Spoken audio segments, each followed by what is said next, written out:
Hey, everybody, and welcome to the podcast. So, tonight is going to be our first weekly live stream. So, Wednesday we did the Ask Me Anything session, and I was saying that every Sunday we would jump into and make it a full-on live stream, hour and a half type deal to wrap up the news, etc., etc. So, that's where we're at tonight, and for those of you out there who are going to be joining me on Facebook Live, I will be turning that camera on in 1 second, and we will be getting things underway. For those of you who are just joining me on the podcast, welcome. I figured we'd add this video option here. I know a lot of people are into just the podcasting, and I get it. I'm kind of like that myself. Not really big on watching too many videos when it comes to long-form talks, but here we are. Some people like them, so I figured I would incorporate them on Sundays, and that is exactly what we're going to do. So, let's get this video started, and let's start having a bit of a chat about what went down this week, the case in general, and anything else that you folks want to talk about. All right, so that video is starting up now, kicking in now, and well,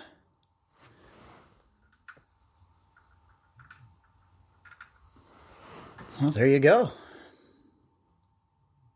Had to flip the phone around there. They weren't too happy about the phone going the other way, so here we are. All right, everybody, welcome to the show.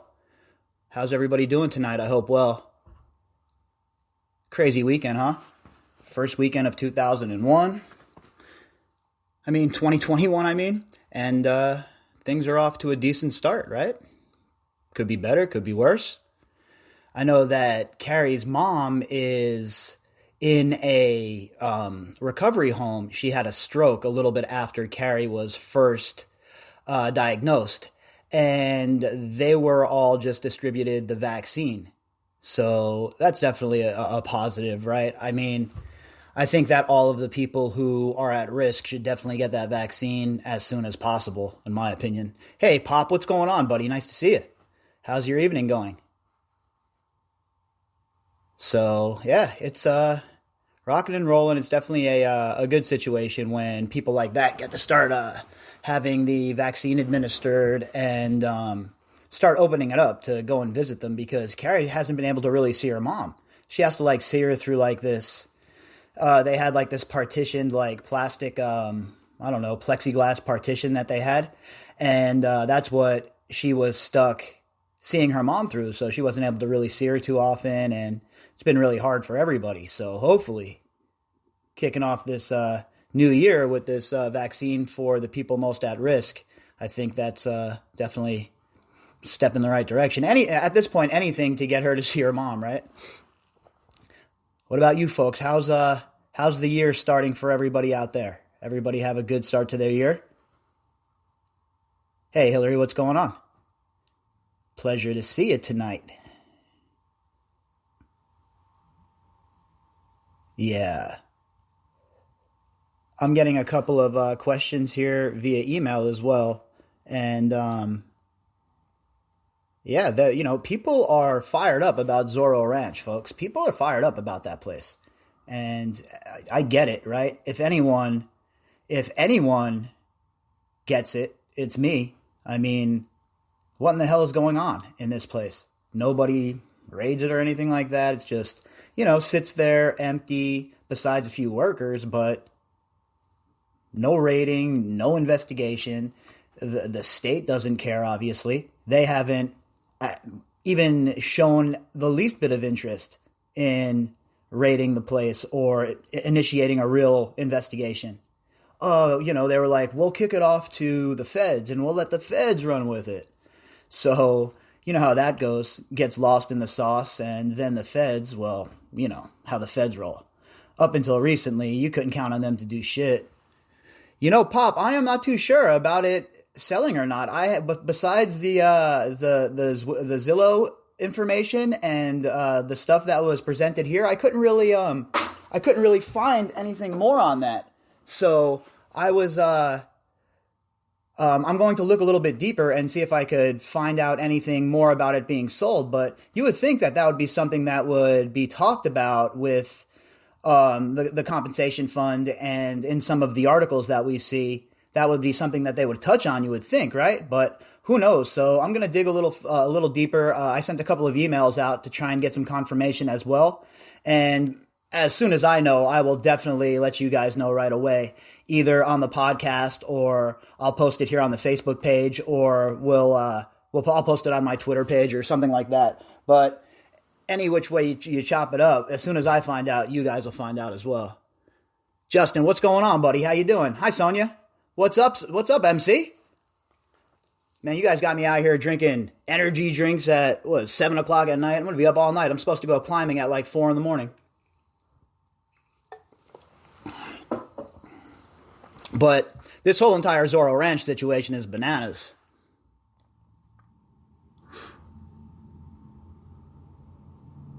Yeah, Hillary, it's weird, right? It's posted there, but if you dig a little deeper and you try and, pull records and stuff, it doesn't seem to be anything there that's tangible. So like I said, I sent a couple of emails out to some people in real estate, and I don't know, hit or miss, right? 50-50. Sometimes people will answer, sometimes they won't, but who knows? I fired them off, and we will see. But I can tell you definitely who doesn't like to answer emails, and that's the Attorney General of New Mexico.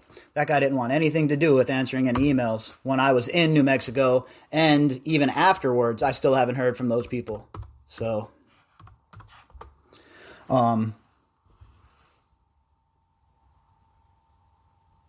yeah, the masking up. We've been doing that here in Las Vegas for a while now.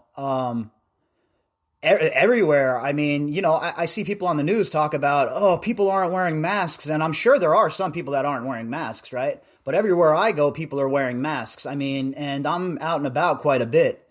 So I think it's a good idea, right? Why not wear it? Throw the thing on. Certainly doesn't hurt, in my opinion. Now, a lot of people want to use it as a political tool. You know me, I'm not playing that shit. I'm going to do what I think's best for me. So... Oh, Norway, what's going on? Welcome to the show. God, Norway's a beautiful place. I got to get out there at some point.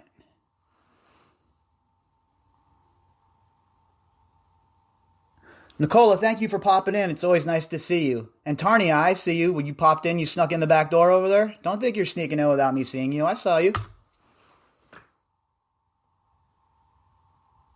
Yeah, look, it's crazy. I mean, Australia is one of those places where, you'd think on an island and it would be a lot easier to control something like this, but who the hell knows? This shit is all bananas, right? I certainly don't have any answers.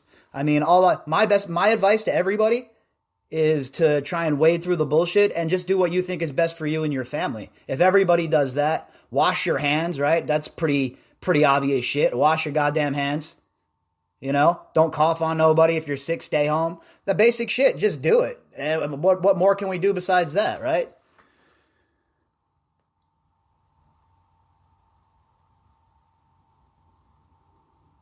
Yeah, we're getting waxed in Nevada. I think we have like a 22% positivity rate, and there's all kinds of people getting sick. Hey, look, this is there's going to be people that, oh, this isn't real, or there's no virus. Of course there's a virus. And then on the other side, you have people acting like if you leave the house and then you come back home, you're going to give your whole family airborne Ebola and everybody's going to die. So there's no medium anymore, right? There's no sanity. It's just crazy nonsense from every which way, and you're left to try and figure out what the hell the truth is, right? So, again, basic hygiene. Exactly, Tarnia. Basic damn hygiene. Wash your hands. Pretty simple. In fact, it's such a skill of mine, it's on my resume, in fact, washing my hands. I'm a manic hand washer. I always have been. I hate germs. I don't like people around me in the best of times. So I've been practicing social distancing for about, a decade or more. So it's been the same old shit for me.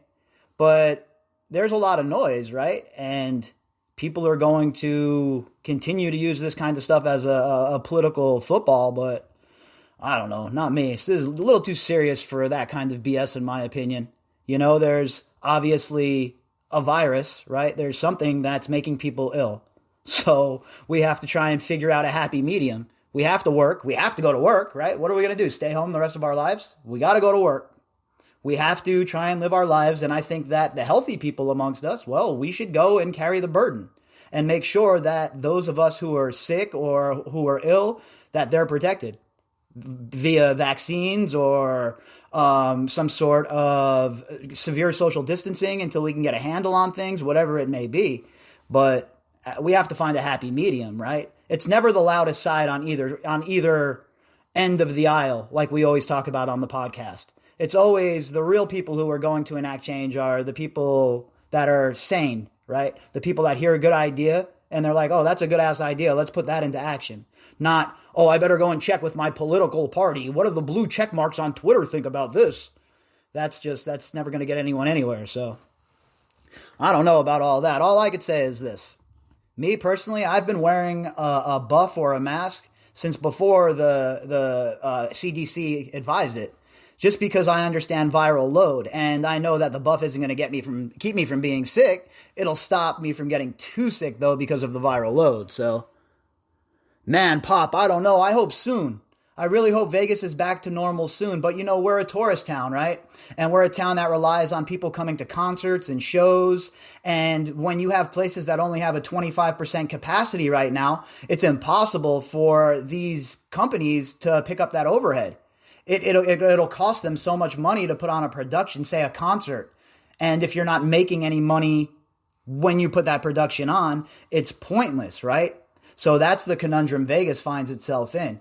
And until people are comfortable coming here and until the authorities start coming out with some positive messages, like somebody like, say, Dr. Fauci comes out and says, all right, this vaccine's working, or we have a grip on it, a handle on it, then I think Vegas will start to see a bit of normalcy.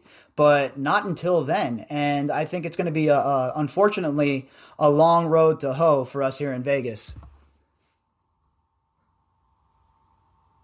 Yeah, no doubt, Sonia. I understand exactly what you mean. You definitely don't need to clarify that statement. One death is too many, right? And until it's your loved one or your family member, it's easy to sit on the internet and talk shit one way or the other. Or, oh, I would do this or I would do that.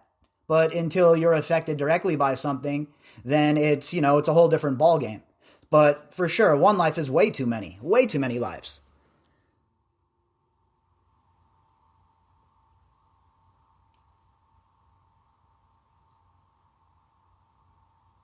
Yeah, no, Rob, it's a balance, man. It's definitely a balance that we have to walk on. We're on the knife's edge, right? And I think that if people have comorbidities and they have, doctors have said that they're sick and they're at risk for catching this virus, there should be a safety net for people like you. Some sort of universal basic income while this pandemic is raging. You didn't ask for this shit. You didn't ask for this virus to kick in, right? And then, I know there'll be, the conservatives, oh, that's socialism. And not really, all right? I look at the United States at this point like it's a gigantic corporation and we're all shareholders. And when something like this goes down, they're just giving us our money back anyway, right? They're just holding our shit as it is. Taxation is theft as it is, right? So when there's a pandemic like this, there has to be some sort of safety net for people. We've never experienced anything like this before, certainly in our lifetimes. So it's all fine and well to be, strap yourself up, pick yourself up from your bootstraps. And I'm normally like that as well, right? Because there's usually a ton of opportunity and there's jobs and there's not a pandemic raging and, people can find jobs for the most part. But right now in situations like this, I think that a little bit of compassion and human decency goes a long way. And if people are at risk of catching this virus and it's truly as bad as the government is telling us it is, then there has to be a safety net and a process to make sure we're protecting the most vulnerable amongst us. Isn't that what the whole entire stop the curve, bend the curve was about originally? So, yeah, it's definitely a balancing act, dude, and I get it on both sides. I get why people are stay home, save lives. I understand the concept, right? I get it. But you also have to understand that people have to work, especially people that are just scraping by as it is. And a lot of people they don't seem to get that. And unfortunately, it seems to be people who haven't even missed a paycheck throughout this whole entire thing, right?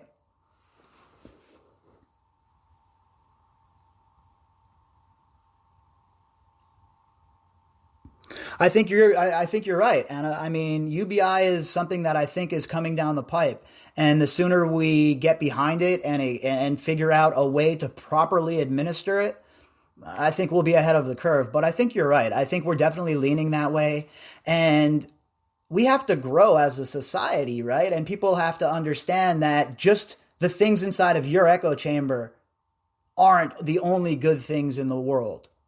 Like, because somebody has a different political opinion than you doesn't make them bad or make them an evil person. Maybe they just have different life experiences. You know what I'm saying? But we definitely have to start thinking about a UBI, in my opinion. I agree, of some sort. And, people will say, oh, well, that's a redistribution of wealth. But I don't think that the people should pay for it. I think that these banks should pay for it. The financial scumbags that I'm always railing on, they should pay for it. And all of these companies that shirk their taxes and set up offshore, they should have to pay for it. Not the American people. I want the American people, all of us, to reap the benefits of it. Kind of like in Alaska every year. Because of the oil money, right? They all get a payout at the end of the year. We're a corporation and we bring in $22 trillion a year. How the hell is anyone living on the streets?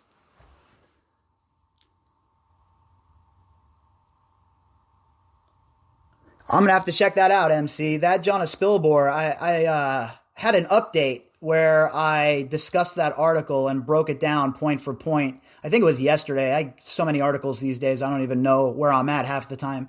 But her opinion is just, I mean, she's entitled to it, right? Let's be real. She's entitled to her opinion, and she is a criminal defense lawyer who that's her life, that's her job, right? That's her livelihood. Making sure the system continues to run the same way the system is running. Excuse me. And that's her livelihood. That's how she makes a living. So I understand why she would want to defend the establishment. But for us, and from the way we're seeing this, we understand that it's wrong and it needs to be fixed. And just because that's the way we used to go along to get along, and that's the way the system has been set up, doesn't mean that's the way it has to stay, right? If we aren't going to raise hell about it, who's going to do it?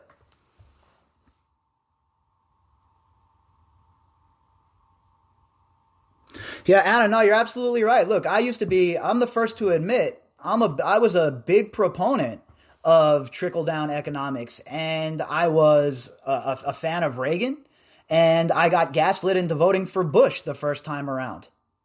But I learned my lesson real quick when I started to really peel back the layers, and the Gulf War, the second Iraq War, was what really blew the lid off for me and made me truly understand that the whole entire dynamic between the parties was BS. They're all the same, basically, right? The neocons and the neoliberals. It's all about the military-industrial complex. And for us, well, they'll let us eat war, like Bad Religion says. They don't care about us, you, your uncle, your mother.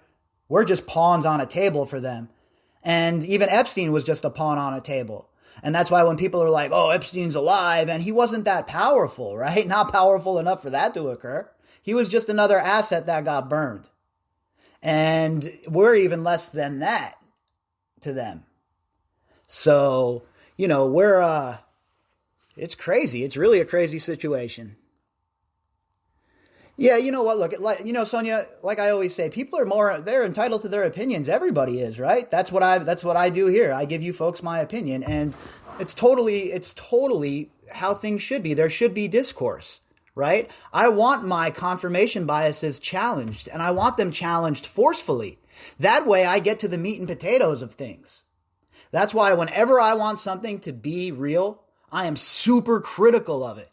That way, I am really taking a hard look at it, and I'm not just sitting in an echo chamber, and I'm not just banging refresh on the news sites that I feel comfortable reading, because that's not the type of person I am. I've learned to become comfortable being uncomfortable, right? And I think stepping out of your echo chamber and getting others' opinions and speaking with other people who might have a radically different worldview than you is a good thing. So I try to do that as much as possible. And that's one thing I really like about the podcast. I mean, I have people from all walks of life that are listeners and followers of the podcast who send me emails. I mean, hardcore communists to a QAnon, where we go one, we go all type people. And I think the idea is to try and respect everybody, right? I try to respect everybody as an individual. And even if I don't agree with your opinion, or if I find your opinion batshit crazy even, I'm not going to attack you for that. As long as you don't try and gaslight me and tell me that your opinion's fact. And there's just way too much of that shit going on these days. And you see it not only with this case, we see a lot of it, but you see it just in general. And it's an absolute stretch of the imagination when people start throwing their opinion out there and just using it like it's a fact. It boggles my mind that people don't get called out more by their audiences. But then it comes back to, like we talk about, the confirmation bias, right? People become cognitive dissonant and they'll just scrunch up and buffet that confirmation bias because it makes them feel good. With no evidence, right? With no evidence. The idea is to at least have circumstantial evidence. You know what, Sonia? I don't think anyone should shame anybody, really, right? What's the point in that? I mean, it's ridiculous. If you don't think that these people who are telling their story are being truthful, what's the point in being an epic dickhead and assaulting them on social media, or calling them prostitutes, or trying to egg them on into some BS, stupid, pedantic internet argument? These people missed the boat with me. If they wanted to argue on the internet with me, they should have been around during the AOL chat room days. I would have gladly eviscerated them, made them cry, and then showed up at their house if they wanted to fight. I mean, they missed the boat a long time ago with that shit. You know, that's for when you're a kid. Now, if people don't approach me correctly with intelligent discourse, I will ignore them. As you have seen time and time again on Twitter, I just ignore people like that.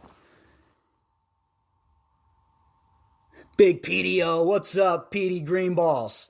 Now, this guy Pete Testa here that just popped in, one of my dear friends for a very, very, very long time. Solid paisano, back from the, East Coast like my family. His family's from Jersey.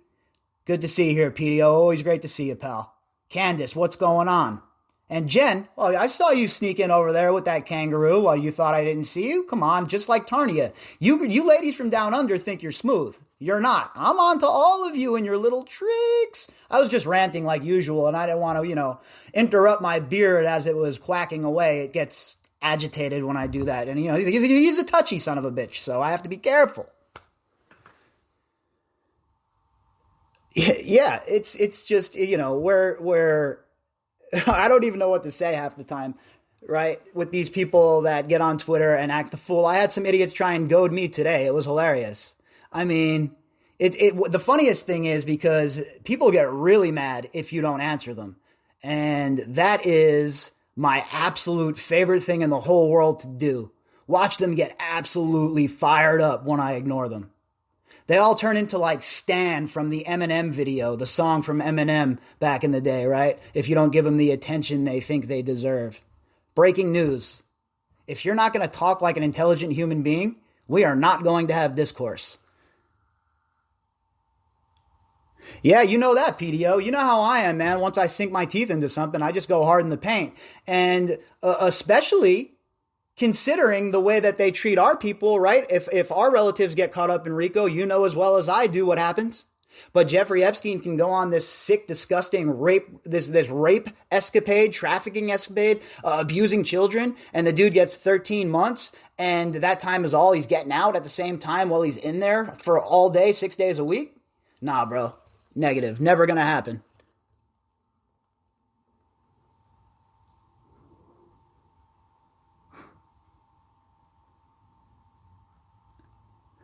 Yeah, Jen, I saw that. You guys get them all riled up. They really love getting fired up by you and Lisa and the other gals. I just sit back and laugh at all of it. You know me, I don't engage in any of it. But, I mean, people are crazy. Yeah, I don't honestly. They're honestly crazy. There are a lot of crazy people out there.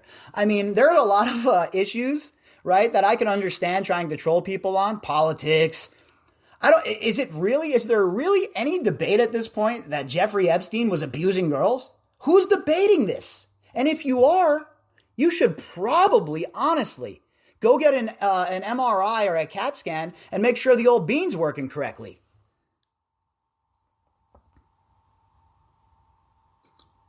Yeah, hey, Pete, Pete, the stories are just scratching the surface, bro. The real stories that you get from the actual survivors, the girls that went through this stuff, are enough to just make you honestly ill. Oh yeah, Nicole, you're definitely one of their favorites as well. You guys get them all kinds of fired up, and then your friend Halls gets them going as well. Me, I was cracking up today. I'm sitting there watching the Jets blow a football game like usual, by the way, and I see my name mentioned, and I'm like, well, what? Who are you? First of all, I don't even know who you are. Second of all, zero chance you and I are ever going to have any discourse whatsoever. Okay, zero chance. I don't owe anybody anything, first of all. Okay, second of all, I beat to my own drum.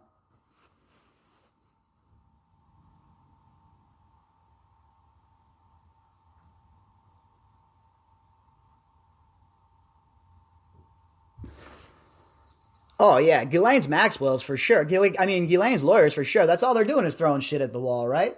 Trying to throw a little bit of spaghetti against the wall to see if it sticks. It's not about guilt or innocence. It's about technicalities and loopholes. And the only way that these people ever get off on their bullshit is because of this stuff. If the glove don't fit, you must acquit.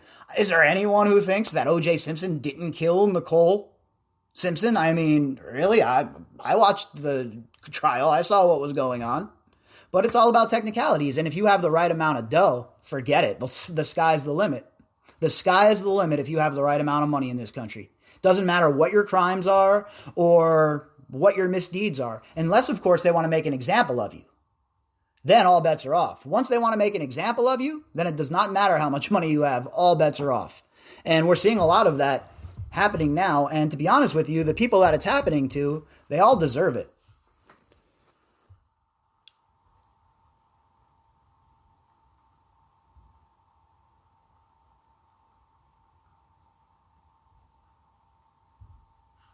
Yeah, look, like I said, Jen, it's just wild. Yeah, Robert Kardashian definitely was involved with the OJ case.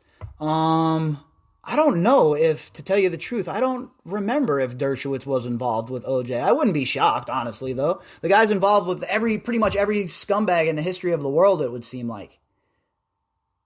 The dude's just, is there a person that's grosser than the human crypt keeper, Alan Dershowitz? Old boy's walking around like at any moment, if he coughs, his whole entire rib cage is going to come up in a puff of smoke. I mean, is this dude for real?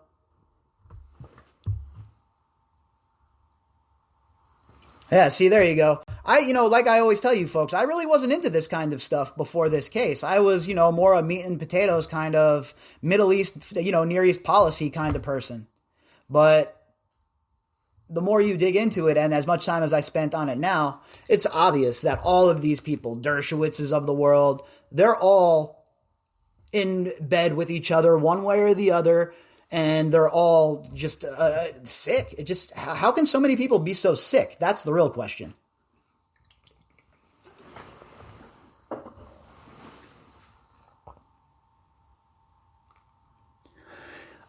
When that whole entire Dershowitz situation was starting with Trump, when Trump brought Dershowitz on, I honestly could not believe the stupidity of it all. Who in the hell would bring on Alan Dershowitz as their lawyer at this point? Are you kidding me right now? Especially considering you already have your own ties to Epstein, but it's a good idea to bring Dershowitz on. All right. That sounds good.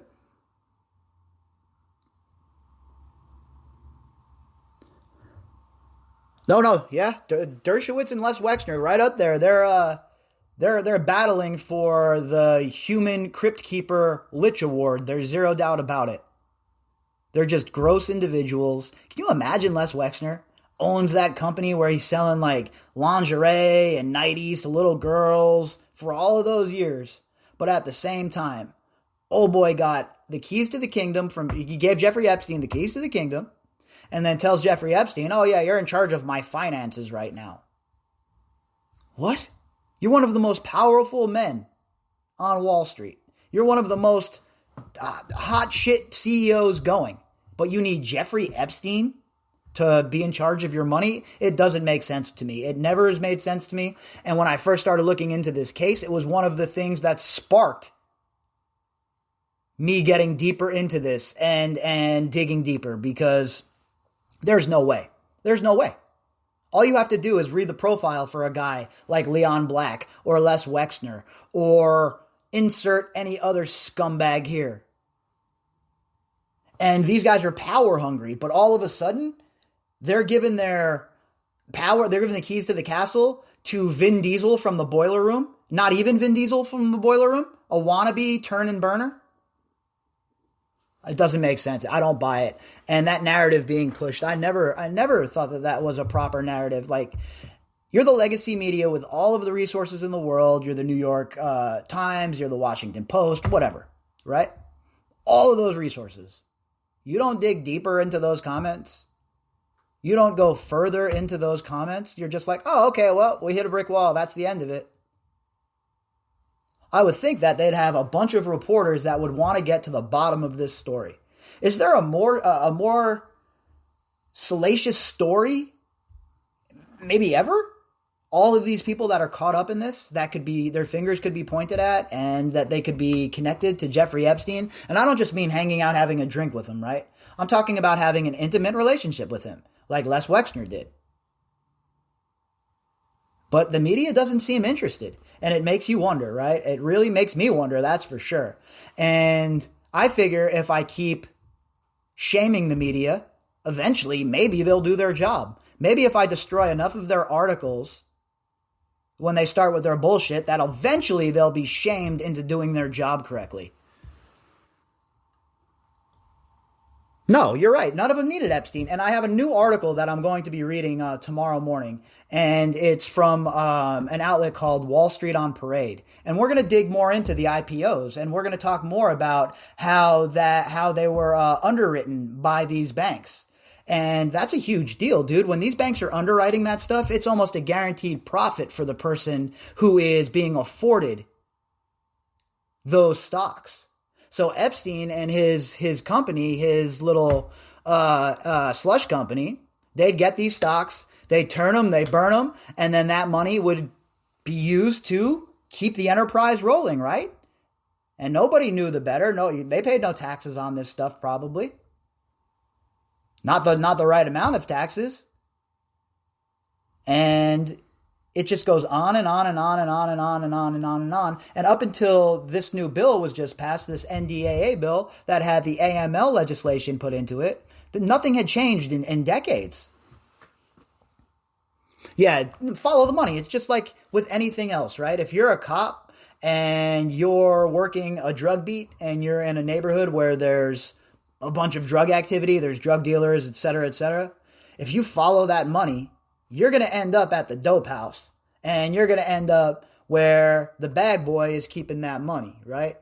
Now, if you do the same thing in business and you follow this dirty money, it's inevitably going to lead you to one of these dirtbag CEOs who was a huge sponsor, just so happened to be a donor to insert politicians here. And it doesn't matter the side of the aisle. We got to get away from all of that shit. We got to get out of that nonsense. And I know it's hard right now because everyone's hypersensitive politically. And if somebody steps out of line just even for a second, people want to castigate them as a communist or a fascist but we got to get out of that. We got to get away from all of that because these people that are involved with people like Epstein, they don't care about if you voted for a Democrat or a Republican. All they care about is the consolidation of power and making sure that they don't cede that power. Once you give power to these people, they never give it back willingly. That's just how government works. And our government, unfortunately, is certainly no different.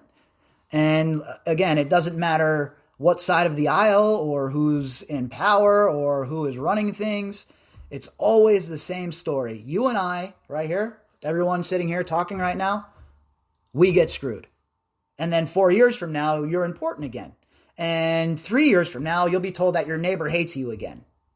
And the cycle just keeps repeating itself, and that's how it's always worked. And now we find ourselves here.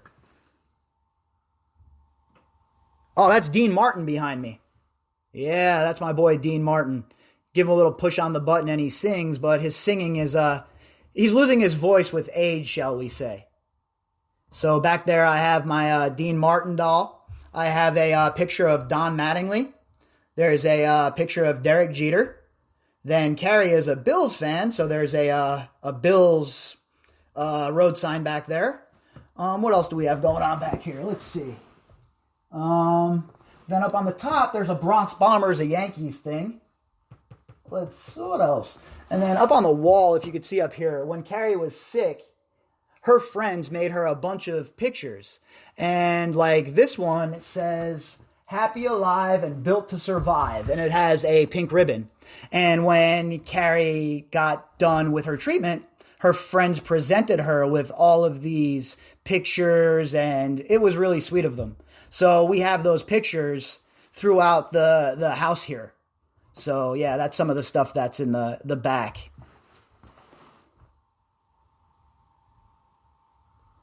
Yeah, no, you're right about that, Candace. Who is the bag boy? Well, eventually I'll have the spare room set up for video, but you know, I'm turning the spare room into the studio right now. So it's a work in progress. I'm doing it myself and stuff like that. So it's taken some time, but it's certainly not set up for video. So I figured I'd just sit out here in the living room and, you know, I like that laundry setup, Jen. I'm telling you right now, you and Lisa, you have that, you know me, I like that, that nice and homey feel to it. Dean Martin's the man, right? Absolutely, Anna. See? We're here, Anna. You and I right here. Great minds and all. Dean Martin is absolutely the man. But I couldn't believe, speaking of like the pictures and stuff, how nice everybody was, how, you know, loving all of Carrie's friends were when she was diagnosed and how they rallied around her to help her. And she had so much support from her friends that I can't even imagine having that kind of support from my friends, honestly, right? I mean, I guess you have to not be an asshole to have that kind of support. So I guess I'm shit out of luck.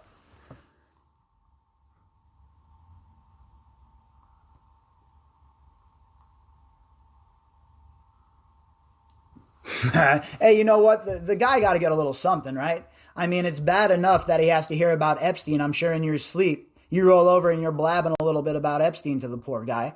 So let him get his man cave on, right? Let him have a little bit of time for the footy game or whatever it is that he watches. Let my boy get it in. Does he like cigars? How about you get him a humidor and let him blow a couple of nice cigars in that room, huh?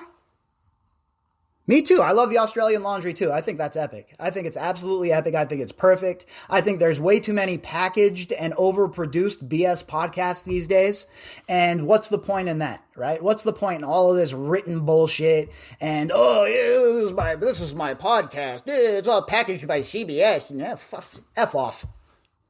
I come out, we bullshit, and I post this stuff. I don't edit it. I don't do any of that BS ever.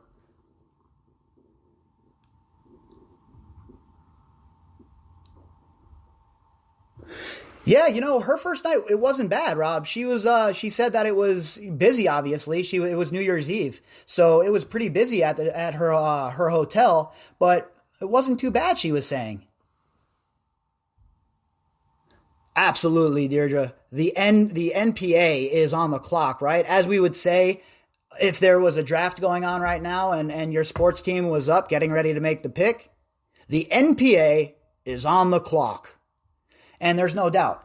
The 11th Circuit Court of Appeals has to do the right thing here. I mean, our whole entire justice system rides on it, in my opinion. I know that sounds like hyperbole. And if people don't follow this case, they're probably like, come on, Bobby, really? You're taking it a bit far. But I truly believe that if we can't protect women and children, what sort of society do we live in? And furthermore, that's not a society that I'm going to be part of or want to be part of. That's for sure. Because I think that it's important to protect people who need to be protected.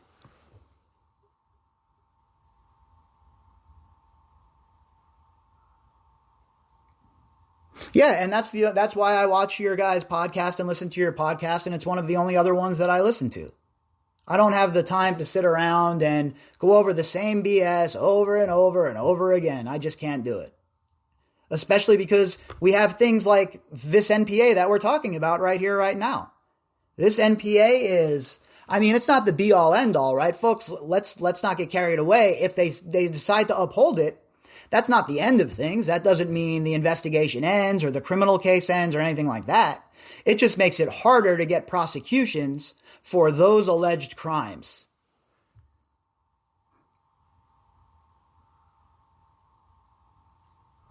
You know, I don't think that my uncle still speaks to the Tartaglionis. I will ask him tomorrow, though. I'll give him a call tomorrow and see if he still talks to them. I don't think so. And remember, it was the brother that he was friends with. Yeah, look, I'm like Tyrion Lannister, right? I have an affinity for crippled, bastards, and broken things. And I've always been like that. I've always stood up for people who were bullied. I've always, got involved if I saw something that I thought was wrong. That's just my makeup. That's how I'm built. And I'm not going to sit by after reading all the stuff that I've read and not be critical of how this was handled or how the news handles this shit.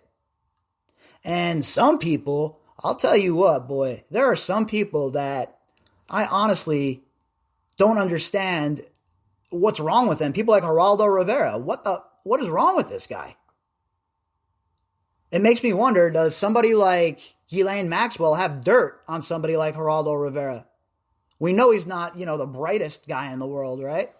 And we know he took a chair to the mush back in the day that might have left some brain injuries or something, maybe.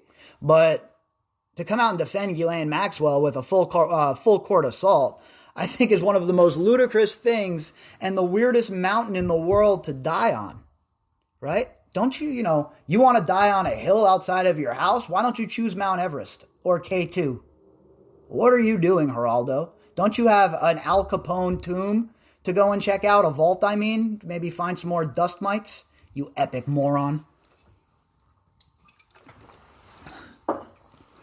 And before I forget, I also meant to tell you guys, if you haven't watched the Andrew Schultz Netflix special yet, it is absolutely hilarious. Andrew Schultz is a funny MFer, and he has a ton of material about Ghislaine Maxwell and Jeffrey Epstein and just cutting commentary about society. It's 4 15-minute parts, and I definitely think that you guys should check it out. I think most of you will really like it.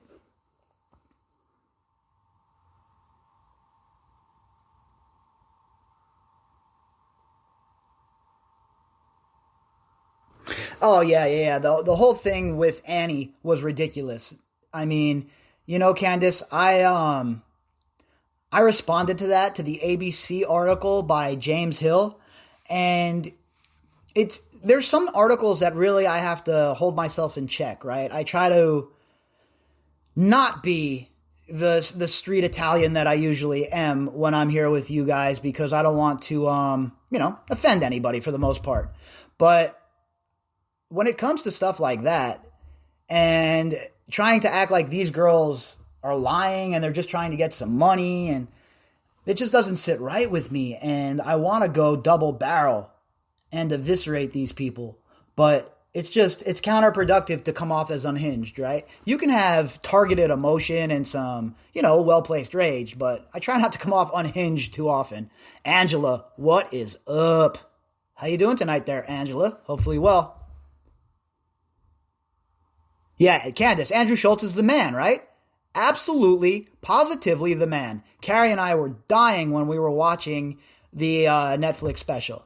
Now, I had seen some of Andrew Schultz's stuff before, and I thought he was a pretty funny dude, but man, he's a funny ass guy.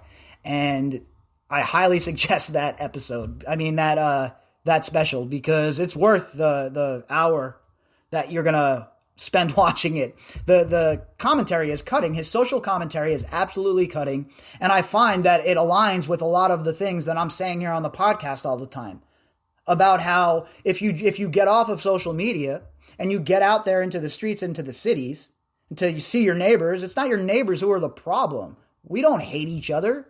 It's the media that's driving this shit home with a 24-hour news cycle, and people like Murdoch and Ailes over at Fox News and elsewhere have figured out that it's better to pander to one side and split the electorate. It's called Andrew Schultz Saves the World, Sonia, and it was absolutely hilarious. Absolutely hilarious. You should check it out. And not just hilarious, like I said, the social commentary is spot on. He's not just, throwing out shit to be like, make it shocking statements, or he has really good cutting social commentary. And there's certainly not enough of that these days. But Andrew Schultz, he brings the lumber for sure. Oh, it definitely was insulting Candace. 100%. What, you don't think Annie read that and she was like disgusted by it? I'm sure she was. I haven't talked to her about it. And like, as always, like I always say, I only speak for myself, and these are my opinions, but you would have to think she would be fired up.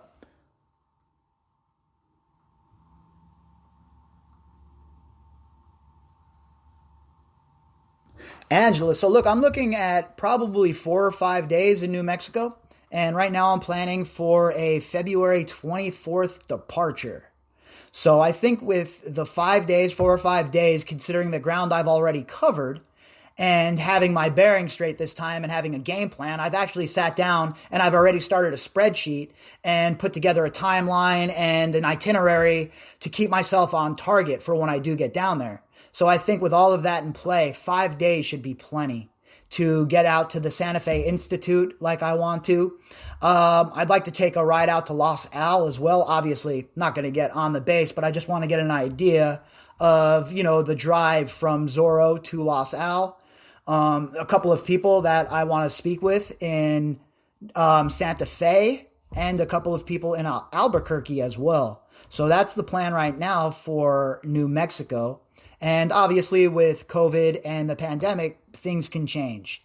But that's where I'm circling the date as of now.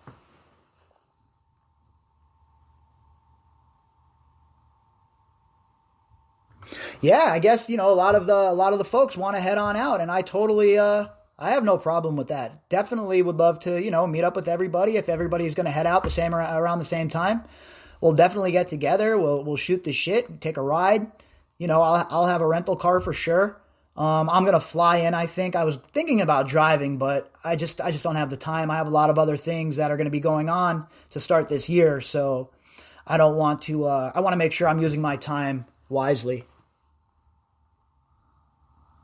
Yeah, no, I won't. Definitely the date that I actually go to the actual institute and stuff like that, that'll be something that's decided once I get there for sure. Just a basic idea of the dates around when I'm going. Yeah, the last time I was there, it was quite the adventure, Angela. I'll tell you what, from the time I stepped off that plane until the time I got back on the plane in Albuquerque to come home, I was slammed busy with work, talking to sources and trying to put my notes together, trying to get my head together. I was still really new at all of the at that time. February, I had only been doing this for like 4 months.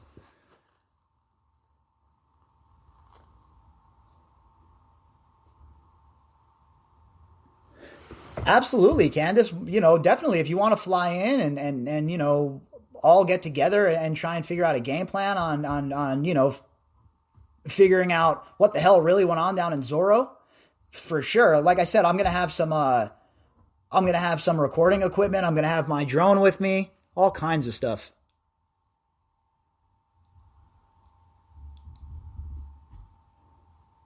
Yeah, at Los Al, me too. There's a lot of stuff going on in Los Al that really intrigues me. It always has. And I've always wanted to get out there anyway just to check it out. And I figure this will be the perfect time. So I'm going to scooch down and I'm going to check out Los Al for sure, without a doubt. I mean, I've been to Area 51. Might as well head down to Los Al as well. I wish Roswell was closer. I'd be bringing my ass out there too, just to say I went. But the location of Zorro Ranch and where Epstein chose to put it, it just sounds off a bunch of alarm bells for me. A bunch of alarm bells. Because it is desolate. He didn't have to, we know, register as a sex offender. And he had access to the Santa Fe Institute, which was a mere 47 miles away in Santa Fe. And then Los Al, which is, 60, 70 miles away. So it's, there's a lot more going on. I'm not too sure, Angela, about the distance to the Bronfman Church. I know that the Scientologists have a compound not too far from Epstein as well. I believe it's like 70 miles away in like Taos.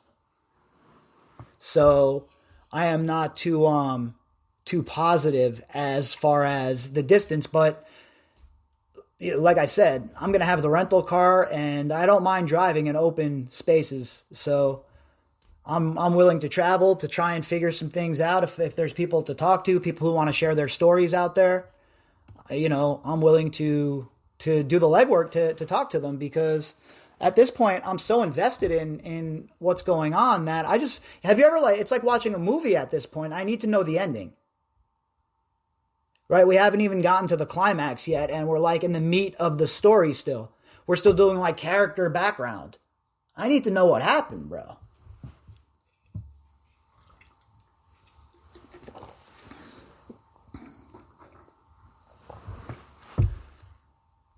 Do you mean how far is Stanley from Santa Fe? It's like 47 miles, but there's several ways that you can go. Like, I was rerouted the first time I went through like this back area, and it was even more desolate than the main drag. New Mexico is just a wild place. And the sad part is there's like a huge problem with indigenous girls going missing from reservations and stuff in Santa Fe. In New Mexico. And there's no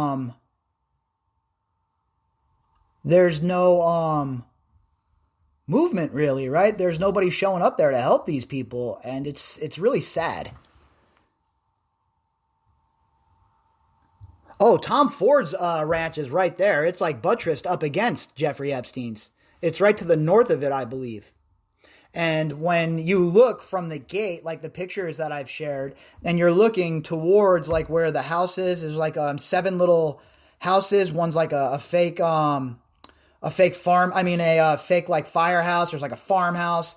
And when you're looking north, I believe that that's Tom Ford's property that way.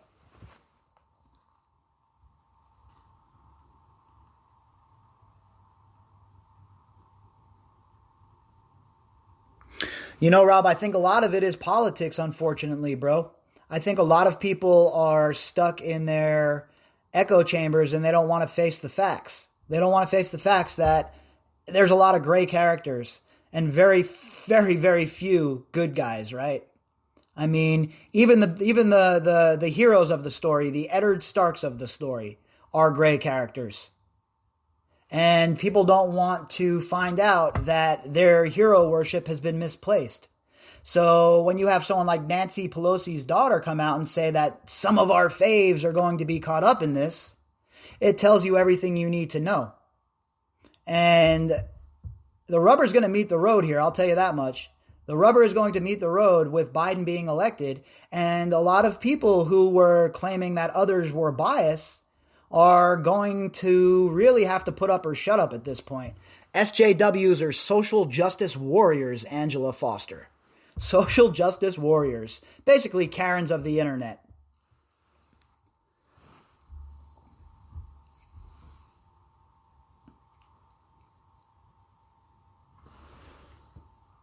Yeah, Comey's daughter is I am not too much of a fan of Maureen Comey or Comey in general.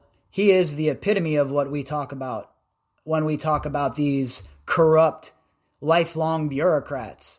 And it has nothing to even do with politics. It's just all of them in general. You folks know how I felt about Bill Barr too.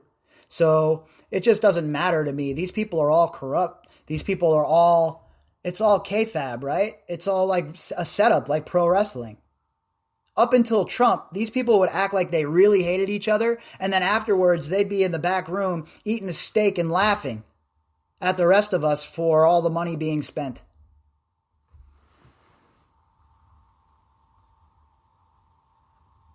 Jehovah's Witnesses, that's something I certainly don't know anything about.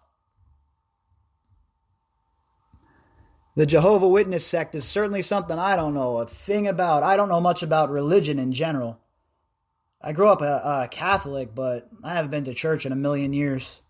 Certainly, organized religion isn't my thing. If other people are into it and it brings them comfort, then I say go for it. But I find myself being more of an agnostic these days.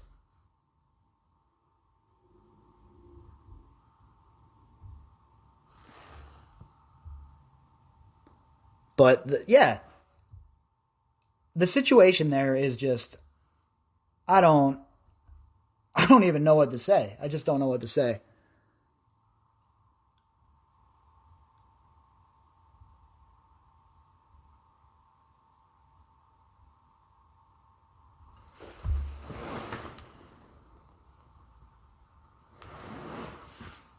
Yeah, hey, Pop, look, I get it, man. It seems like it is a whack job story, right? I thought the same thing. I thought that this was a bunch of hooey. I thought it was a bunch of bullshit. And why would I invest my time into a story that's a bunch of bullshit? But as I dug deeper and I started to figure some things out, I realized that this wasn't a conspiracy theory. This was a cover-up. And like I always say, I'm not a journalist. I'm not acting like I'm breaking news like other people or telling you that I have some private information if you subscribe to... No, none of that jazz. I'm just a guy, a normal person like most of you guys. And even though I knew I sounded like a maniac when this story was first starting, I knew that if I followed through with the story and I kept going, that eventually it would prove to be what I thought it was, and that's a huge cover-up. So I'm glad you stuck with it, Pop, and I'm glad you stuck with me, and I'm glad that you gave me a chance to grow into the role of the host that I am today, because this wasn't something that I did all the time. I was involved in sports broadcasting, sports radio. I did a radio show here in town about MMA sometimes, and then I was on a podcast, a fight podcast. So I have had to grow into this role as well, and I'm certainly not perfect, right? I'm definitely not perfect. I make mistakes on a regular basis, but I think that when you give this story a real chance and you go into it with open eyes and you realize that the people we're dealing with really are crazy psychopaths, then you understand that it's not that crazy of a story, right? So I don't know, man. All I could say is thanks for sticking with it, Pop, because you people out there, the listeners and the audiences, you folks are the reason why this case is still getting all the pub.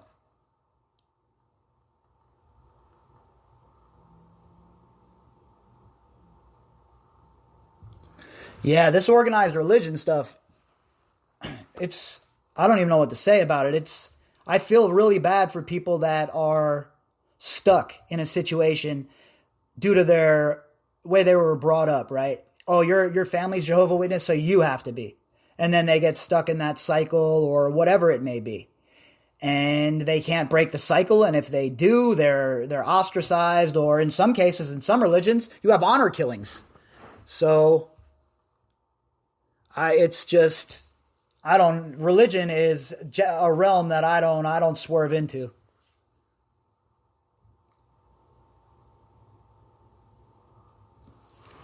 You know what it is, I think, Candace? I think it's easier just to ignore stuff like this. Nobody wants, this is heavy. This is a heavy topic, right? Who wants to invite this into their mind?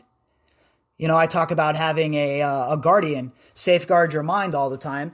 And That's what I'm talking about. This is a heavy load every day to research this and to write about this and to talk about this. Not everybody wants to get involved. So I try not to be too, get too judgmental about it.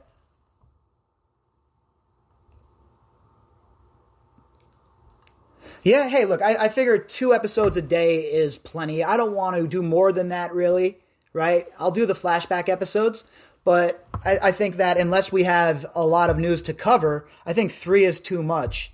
And I don't want to, bury you guys in content. I know everybody has a life to live. So 30, 40 minutes in the morning, 30, 40 minutes at night, plenty. And then with all the old episodes, 900 now? Plenty to go back and, re-listen to or catch up on or any of that jazz.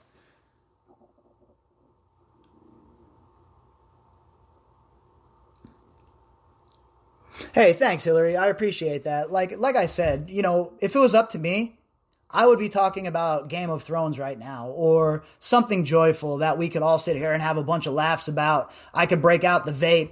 We could, catch a buzz or something together. That's what I really want to be doing, and that's what I plan on doing after this case is done. I'll still be talking about serious stuff, but I want to get to a point where we could all get together and talk about some good stuff for once, too. Thank you, Kristen. I appreciate that. I really do. And, when you guys give me compliments and stuff, I'm not good at that kind of stuff, right? That's not really why I got into this, and I feel goofy even accepting compliments sometimes because I feel like I'm just doing what anyone should or would do.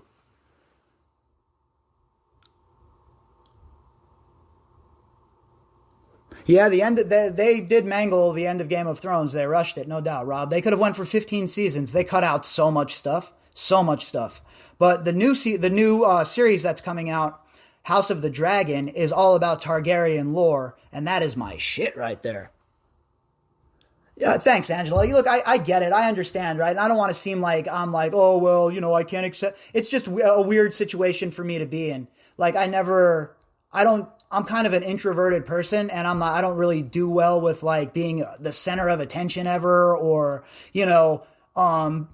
besides public speaking, which I'm used to. I'm not really a big fan of people cheering for me or even if it's my birthday, the secret happy birthday cake always embarrassed me. So it's just a weird role to find myself in where I am, kind of forced to not be an introvert at this point, right? But you guys make it easy, honestly. I love doing this. I had a lot of fun on Wednesday. That's why we're here doing this again. It's a good way for us all to engage. And I want you folks to feel like you're part of it, right? I want you to feel like you're part of the podcast because you are. Hell, without you guys listening, I'd just be, talking to my pops in the backyard like I used to.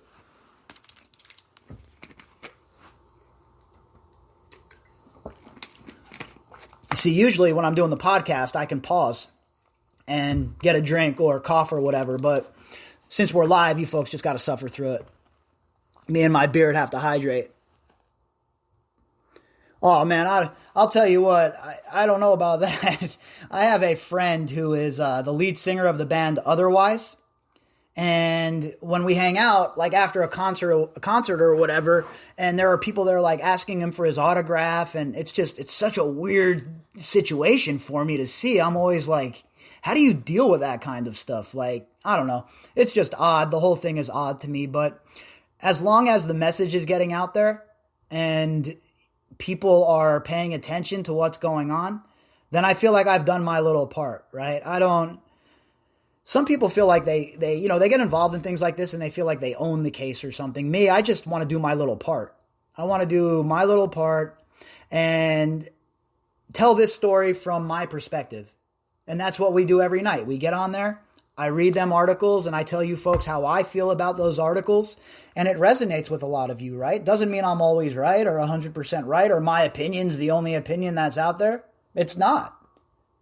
My opinion has morphed big time since I started this case. I started one place and I've ended up in a completely different place at this point.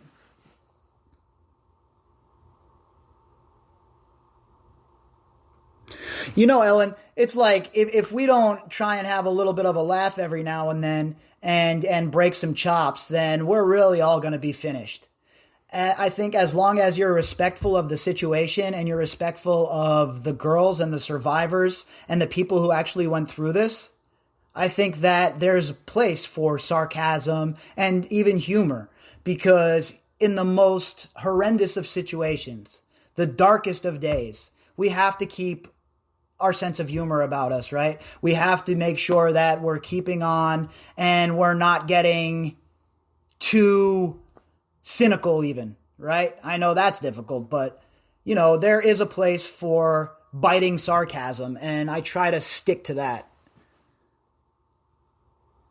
Not that I am aware of. I haven't heard anything about an upcoming court date for Ghislaine Maxwell at this point, besides the July one. But there might be something that pops up. Her and her attorneys are going to be throwing a bunch of garbage at the wall, hoping some of it sticks. We know that's coming. So who knows what kind of technicalities they're going to try and pull up. I talked to Maria yesterday, and I talked to her a little bit today. She's hanging in there. Maria is hanging in there. She's a tough cookie. And she's adamant about seeing this through. That's one thing I will say.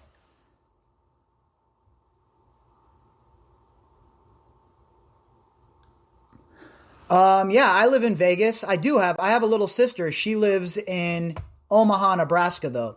She actually works in domestic violence, and she works with, used to work with battered women.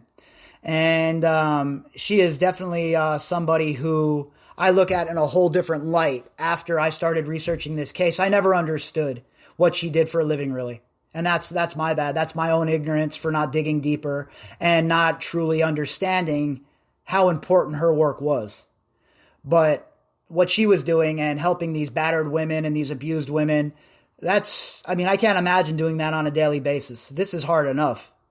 What I do here is hard enough. So mad respect for my little sister, Jamie. She's probably not listening, but mad respect for her for sure.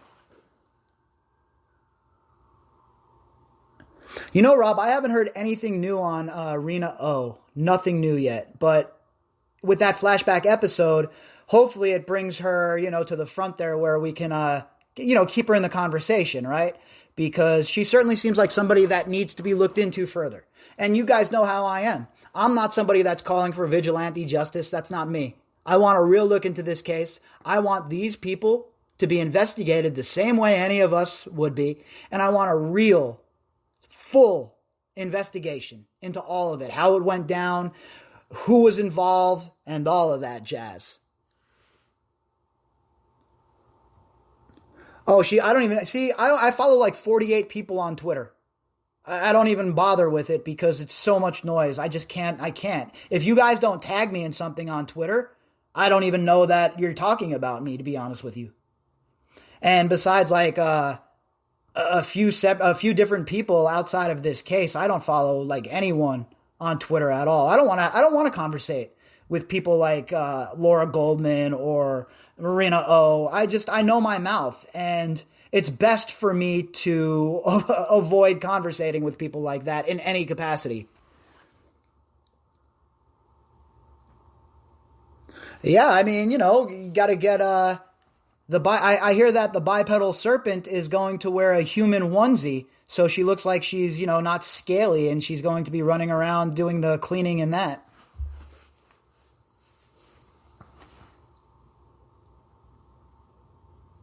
That whole situation with Rena O was weird, though, Rob. 100%. Like, talk about, like, left field coming out, the bondage situation, and there's just so many threads here that need to get pulled on. So many threads that need to get pulled on.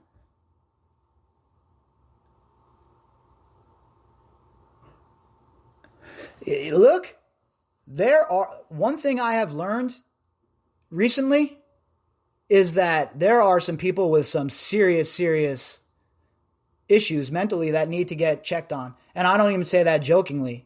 I'm not even saying that jokingly. There are some people that I see on Twitter that I'm truly concerned for. Like, is your life really that bad, or that you have to be this explosive at every moment of your life about everything?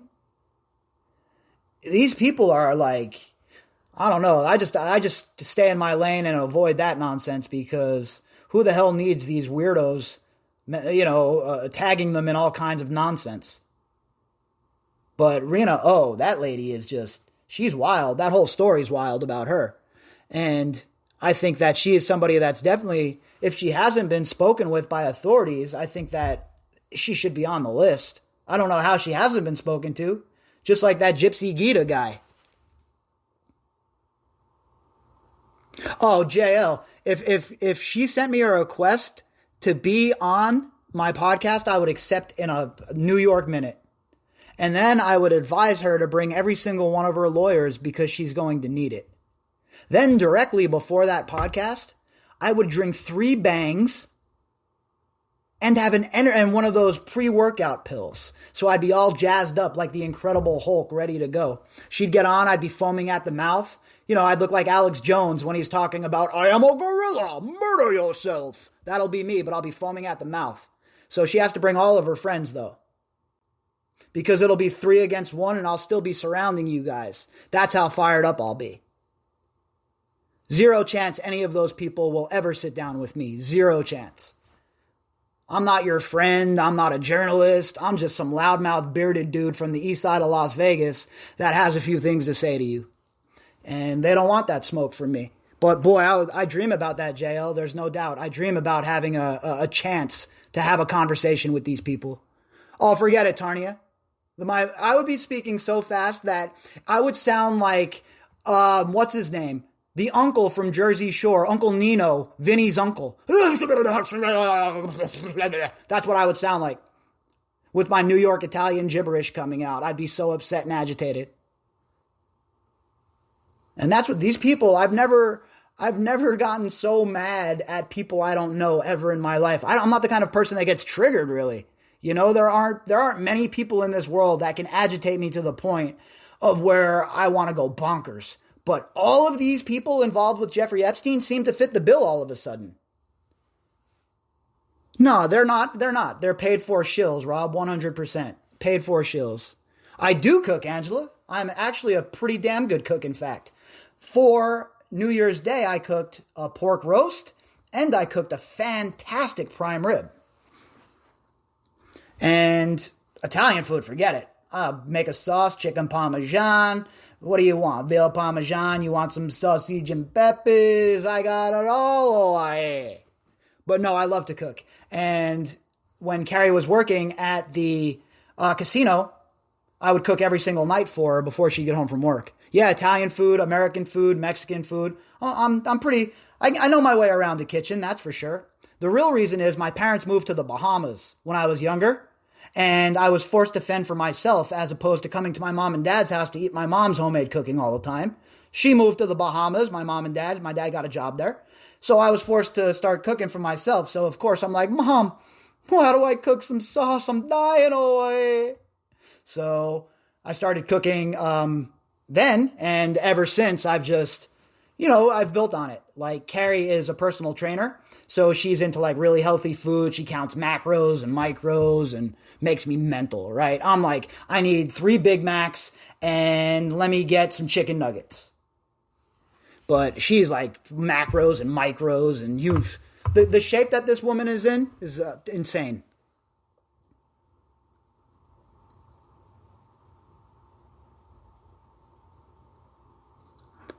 Yo, I got some Mountain House egg fried rice for when I go hiking and backpacking. You just open that bad boy up, a little boiling water, quick stir, zip back up, let that bad boy sit for 4 or 5 minutes. Chowskis. So good. I love egg fried rice. Fantastic stuff. Shit's expensive though. For one of those Mountain House freeze-dried meals, it's like $9. Oh, yeah, that Rena O lady, she's definitely batshit crazy. 0 doubt about it. I mean, look, I'm certainly not a psychologist, right? But I certainly know crazy when I see it. And that certainly is a brand of crazy that's coming screaming down the track.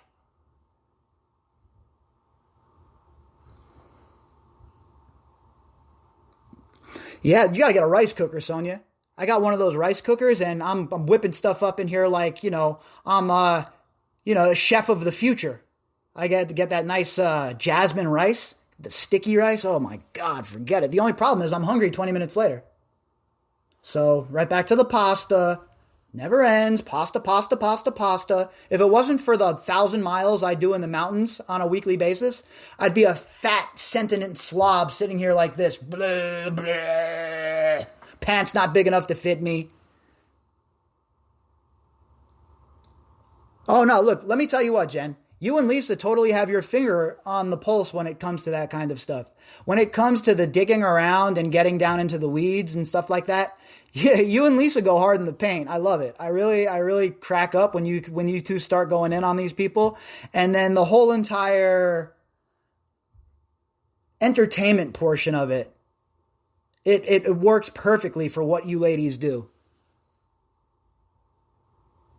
Oh, no way. I can't make sticky rice without a rice cooker. Look, a guy got to know his limits, right? I can make pasta al dente, okay? No colander needed, no timer needed, none of that. But rice, forget about it. Without a rice cooker, no way. I'm in big trouble. I might as well get the microwavable rice.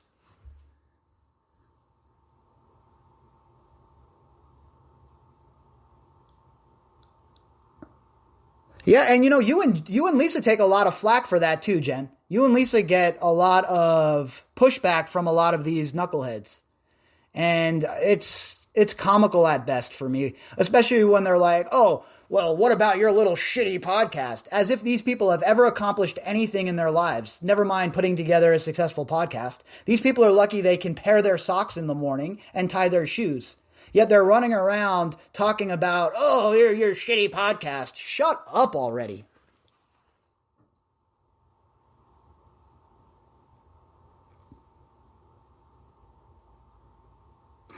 Total fugazi, Rob.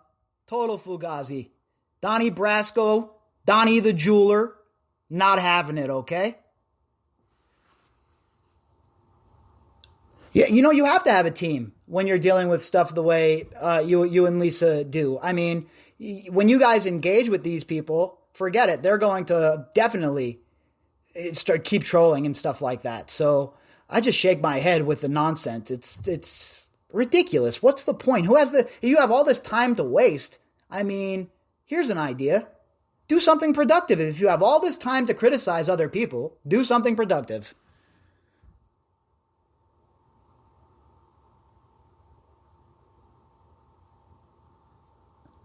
Yeah, I know. It's hilarious. And it's always the people that have never accomplished anything that are trying to shoot down the trailblazers, that are trying to stomp on other people for chasing their dreams or putting together a good idea and a good product that resonates with people. Me, I want everybody to succeed. Even those numbnut podcasts that 3 people listen to. Good for them. I hope that they all succeed and everybody gets their message out, right? But there's so many haters that it's not even funny. Yeah, you definitely don't want Amy Robach's team involved with anything, unless, of course, you're trying to keep shit squashed. Now, Weinstein should have had the producers from Robach's show. They would have helped him out a whole lot, I'm guessing. But that situation with Amy Robach was garbage. She should have had more courage. And that's the thing, too, with these people. They have no backbone, right? All of these journalists, they're so worried about losing their $9 million a year job. And I get it. That's a lot of money, man. And it's easy for me to say, "Oh, well, you're worried about losing your $9 million a year job," as I'm sitting here on my couch. But at some point, you have to have some backbone and you have to stand up for what you believe in. And you have to tell these people that, screw you. I'm not gonna tell the news the way you want me to tell it. That's for sure, Samantha. That's definitely it. I agree with you 100%. And it's this, you see it with any sort of content creation, be it music or YouTube videos about dogs. There's always a group of people that are ridiculous.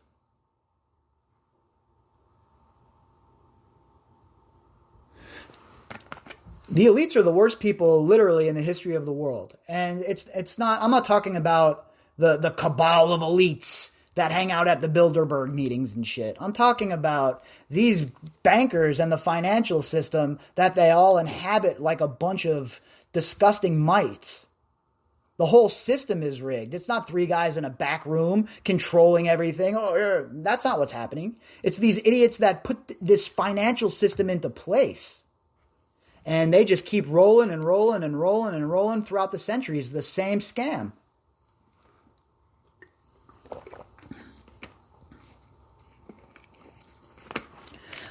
I think the bet for Carrie, her favorite meal is tacos. So chicken tacos is the way to go for her. I'll marinate the chicken all day. There's some chipotle marinade I'll use. I'll marinate it all day. And then I'll use a skillet. Get the skillet really hot. And I'll grill it up in the skillet, kind of like out on the grill, but using the stove. And then she eats them with some special carb frickin' shells that cost me $1 million, by the way. And that's her favorite meal in the world. She is a taco addict.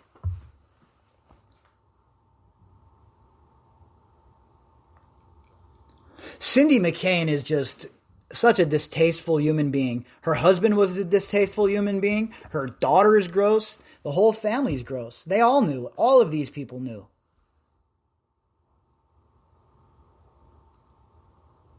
Oh, look, I'm a meatitarian. Like, the only vegetables I get are my sauce, right? She's tacos is where it's at for her. She won't stop. She will not stop. What do you want to do? What do you want for dinner? I want tacos. What do you want for dinner? I want tacos. All right, I guess it's tacos tonight again. But lately, I haven't really been cooking lately, though. Since Carrie hasn't been working at the casino and she's only working at the gym, she's home by 11 or 12 o'clock every day. So her and I have been ordering in or making sandwiches, or she goes to this place called Foodie Fit, which they do like meal prep, and she loves their food. So she'll buy like a week's worth of food there, and she'll eat that while I shove disgusting food, like pizza, down my throat on a regular basis. I eat so unhealthy that it's not even funny. Although I don't drink soda or alcohol.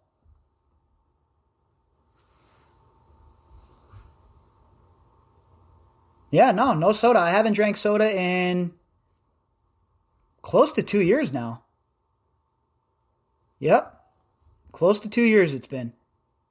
And I haven't looked back. I was drinking way too much soda. That stuff is so bad for you. So bad for you. So I just got a question here in my email. And the question has to do with Ghislaine Maxwell's conditions at the lockup. And if I think that her lawyers are being truthful.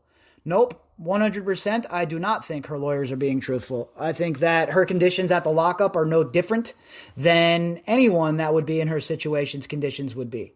So no, I don't think she's being treated poorly.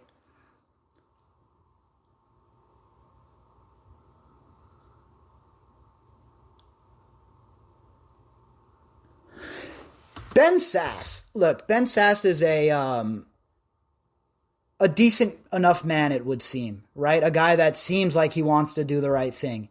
And my little sister is pretty, let's say, liberal, okay? Pretty liberal. But she also says that Ben Sass seems to be a decent man. So I'm not too good. I don't think he's a bad man, but I wish he would have done more. You know, if we can have all of these meetings, Rob, about steroids and all sorts of other ridiculous things in Congress, I think that something like this is much more important. And I think that they should make the effort to have a congressional hearing or these people in front of the Senate Judiciary Committee on this. But, you know, as far as do I trust the guy? No, I don't trust any of these incumbents. If I lived in Omaha, would I vote for him? No, I would not vote for him. And I certainly am not voting for any of the incumbents in Nevada either. So That's where I'm at. I feel like I can't trust any of these representatives in Washington. I wouldn't trust any of them with any of my personal life. And I certainly don't believe the bullshit that they pump at us on a regular basis. Yeah, hey, Pop, I'll tell you, I don't drink just because I don't like the way it makes me feel. I like to be in control. I like to be able to drive. And when drinking obviously automatically negates that for me. So I just avoid it. Not my thing, really. I do live in Vegas, and there are other things that are legal that I do not have an issue imbibing in, however.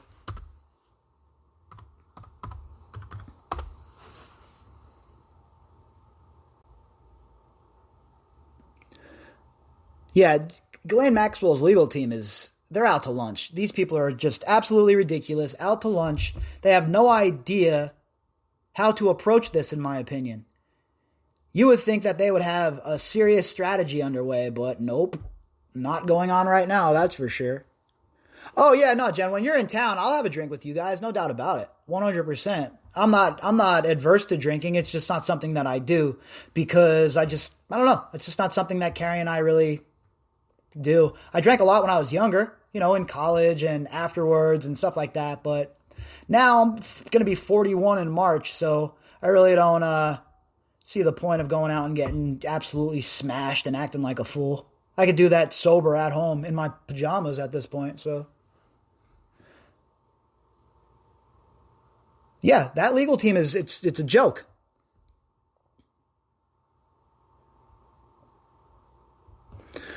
I think that you're right, Jen. I think that Ghislaine Maxwell probably does have a very stern hand in her defense, and she is guiding these people and trying to point them in the direction that she wants them to go in, as opposed to just letting them do their thing.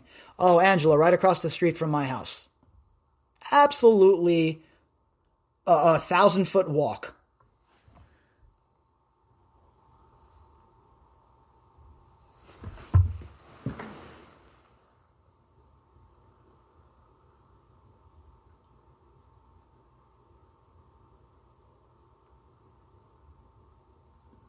Hey, Jennifer, I think that the FBI does have some of those tapes. I don't know which ones they have. I don't know if we'll ever see them, but I think that some of them will be used to prosecute her. I think they have to be, especially if they go the RICO route. I think that'll definitely set the tone for it to be a RICO case if they have those videos, because they're going to be damning, right? And we know for a fact that videos exist. We know that for a fact. But like your question that you just posed, where are they? That's really what it comes down to. Where are they? And are we going to see them? So short answer, I wish I had a positive 100%, but I'm kind of split right now, and I'm not too sure if the public will ever see that.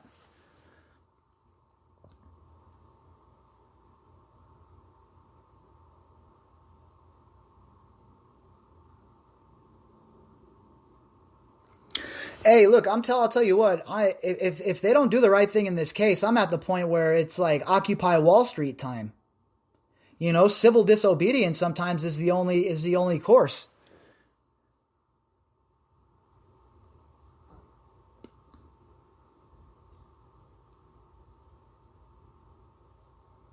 100%, Tracy. You're spot on with that. They've been burned as assets, and they don't have the cover from the squids in the media anymore. Even the squids in the media are running for cover. They realize that there's no get back for them, right? There's no reciprocation. There's no more access to Prince Andrew or the royal families via Jeffrey Epstein or Ghislaine Maxwell. So that ship has sailed. And their pressure, like you were saying with Dershowitz, that's not going to work this time either because people are hip to it. And I think that the prosecution is a lot stronger and a lot more willing to stand and fight than they were the first time around. Allison Moe is legit.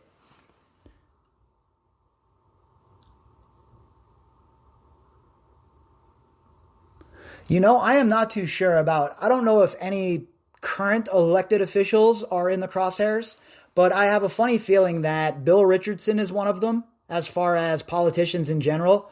Bill Clinton is probably in the crosshairs. I wouldn't be surprised if there is some sniffing around Trump right now.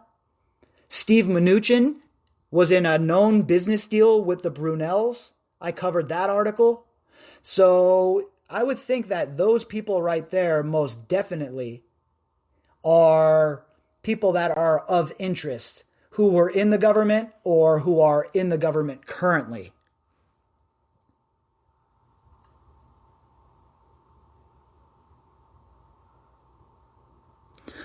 Yeah, I wouldn't suggest anybody watch any videos that are released by any sources besides the authorities in a case like this. I mean, probably not a good idea. You don't know what you're accessing. And caution is always the best idea here, in my opinion.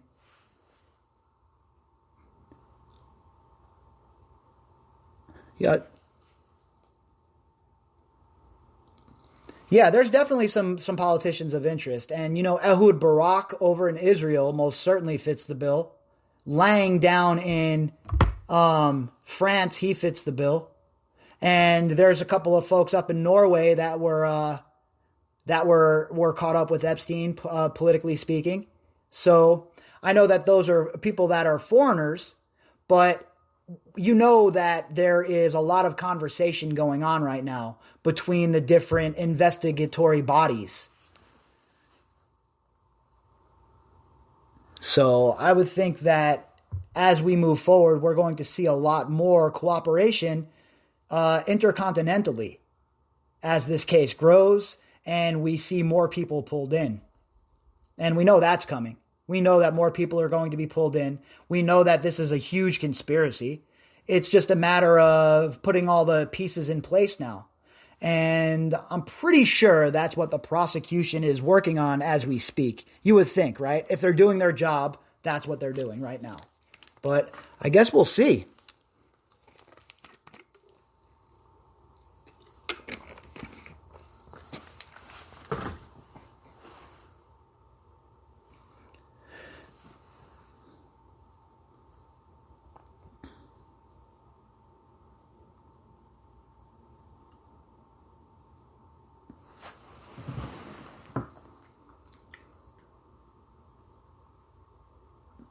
That's quite possible.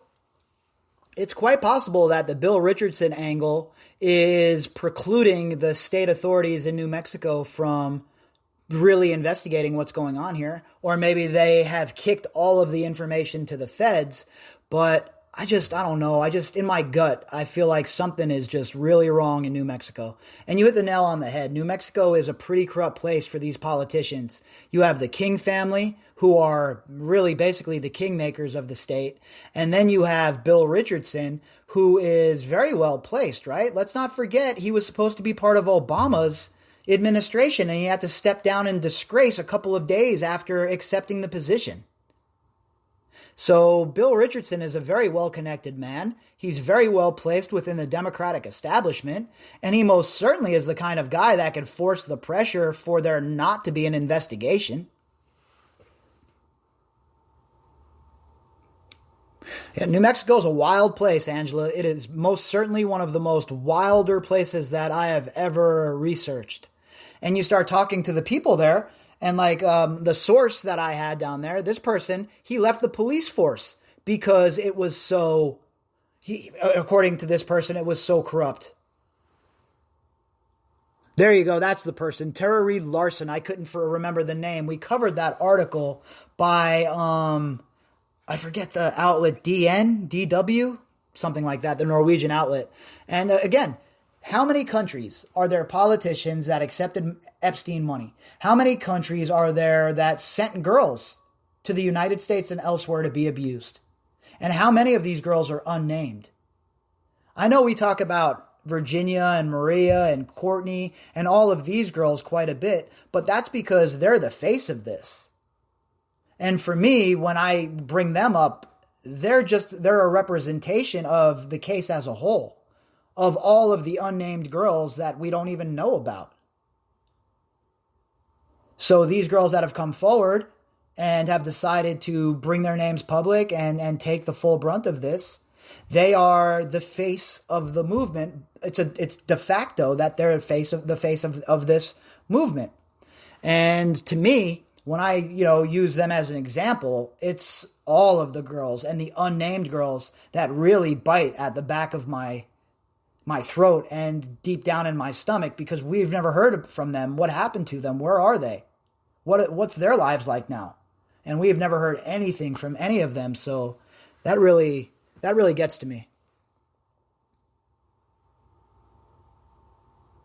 Yeah, Angela Clemente is on it. She's definitely on it down there, and I don't know where that's going to end up. If there's legs there, if there's a connection there, but it has to be explored.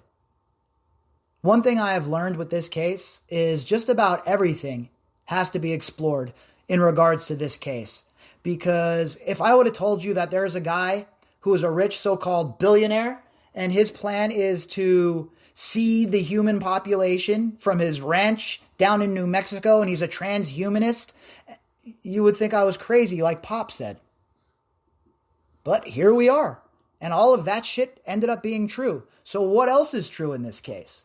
And that's why I just, I don't write anything off until a proper look has been given into whatever the subject is.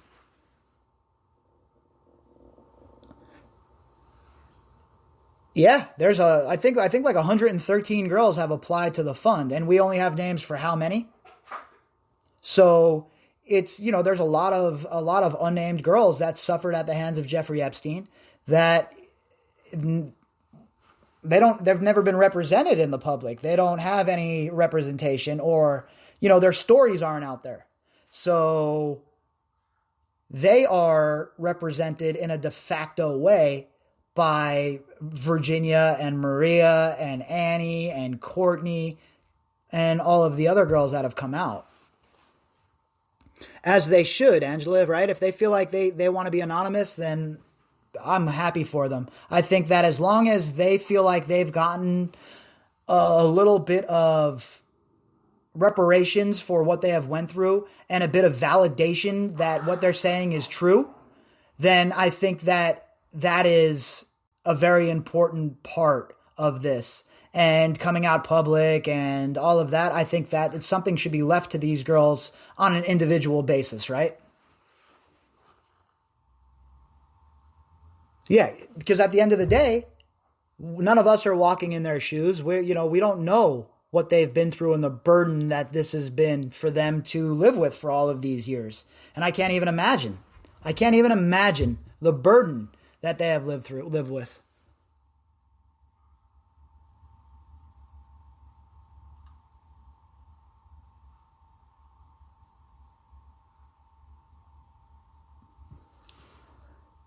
Yeah, look, the Virgin Islands has been very proactive in this whole entire ordeal. And the way that they have conducted themselves, besides trying to make a bit of a cash grab, I think has really helped the case along. It's not every day that people like Leon Black are getting subpoenaed, right? It's a big deal. You send out a subpoena to Leon Black or Apollo Global or any of these other banks, and that's a pretty damn big deal. And the SDNY hasn't done it. The prosecutors in Florida haven't done it. But down in the Virgin Islands, she's passing that shit out like candy on Halloween.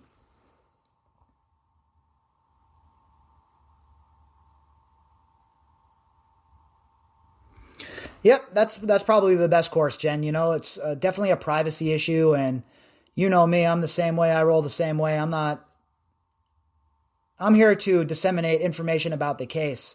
When we start talking about like payouts and personal money, and that's between the lawyers, the survivors, and the estate. I don't think anyone's opinion really is valid in that regard, because it's not your dough, right?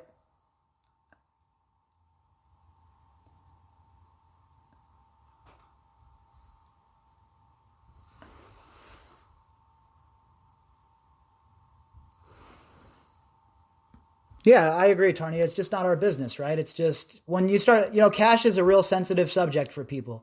If these survivors want to discuss what their payouts were and they're allowed to do that, then hey, whatever. I don't, really for me, as long as these people go to prison, or at the very least, they're investigated and brought up on charges and there's a trial, that's what I'm looking for here. All that other stuff is fine and well, right? And I want every last dollar paid out to these girls. But really, when it comes down to it, there's nothing I can do about that. And my opinion ain't worth shit when it comes to how much money these girls are getting paid out. We don't know the circumstances. And I think with something like that, unless you know all of the circumstances, it's really not a place where I'm going to stick my ample nose. But the process, right? The process of how that money gets paid out, I think is important to discuss. I think it's important that it's done with respect, and I think it's important that those girls are treated properly.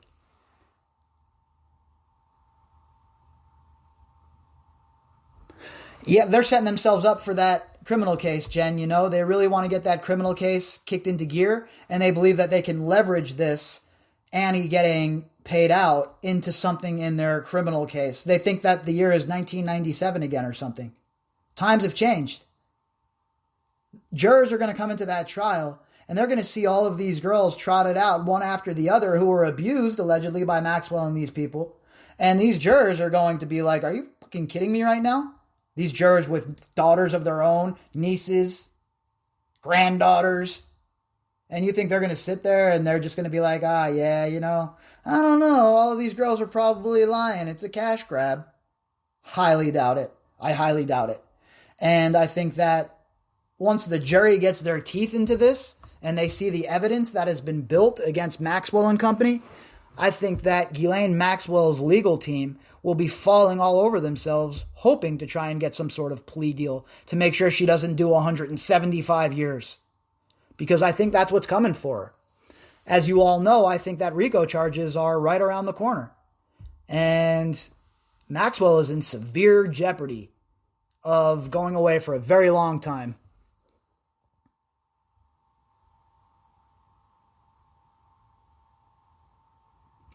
Yeah, I think that a lot of that's going to happen, Ellen. I think a lot of girls are going to come forward and provide testimony, even if they weren't being abused by Maxwell in the case that we're talking about. I think there's going to be a lot of that. And I think that it's going to be really bad news for Ghislaine Maxwell and her legal team. And that's why they're trying to get in front of that a little bit now by trying to taint Annie.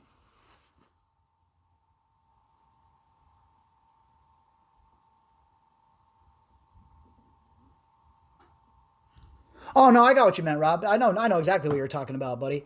It's just, I'm very cautious about things I look at on the internet. I certainly don't download anything. So when it comes to stuff like that, I have zero chance I'd be watching any sort of tapes.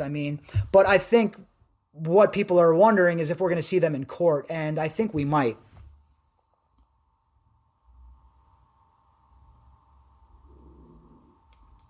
Deirdre, that's pretty powerful stuff, and I wouldn't be shocked if we don't see things like that. As you well know, there's a unity amongst these ladies, and they have all really come around each other, and they've all really rallied around each other, and it's a pretty cool thing to see, right? This can't be easy, especially to deal with alone, and these girls have really come together, and they've built their own community to stand in place of a non-existent one up until this point. And it's pretty crazy to see how these girls have all really come together the way they have.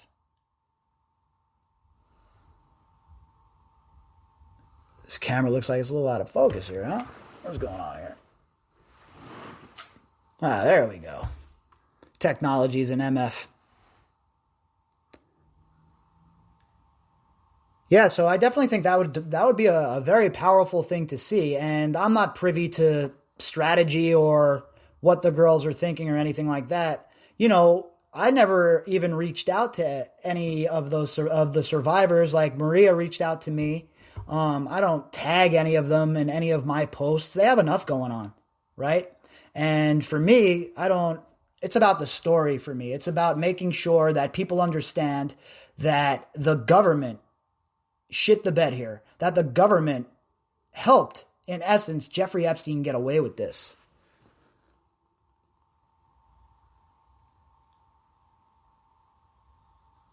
Yeah, and for a long time, a lot of them felt like it was their fault. Or like if they came forward, what happened during the original trial would happen again. So they're disheartened. How many times can you be screwed by the government and people who are supposed to protect you before you get disillusioned with the whole entire thing and say, to hell with it. I'm just going to try and live my life and pick up the pieces the best way I know how.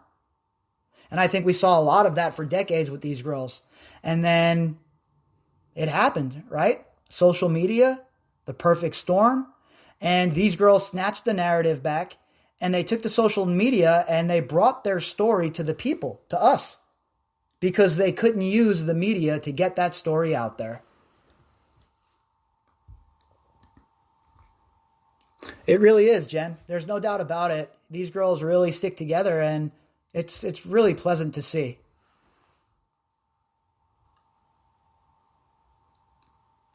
Yeah, I mean, imagine how great it must feel for them to finally see the people who allegedly abused them facing some justice in a world filled with injustice.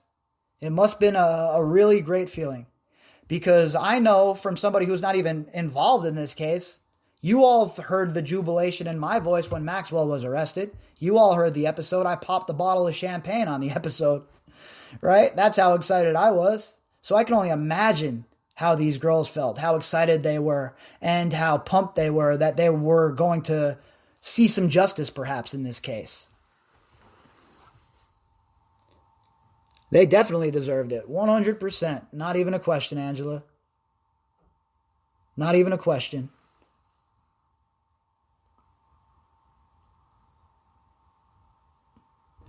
Yeah, I think that when all is said and done, and this story is looked at in hindsight through a historical lens, I think a lot is going to be revealed about how things went, how things were, and how things ended up.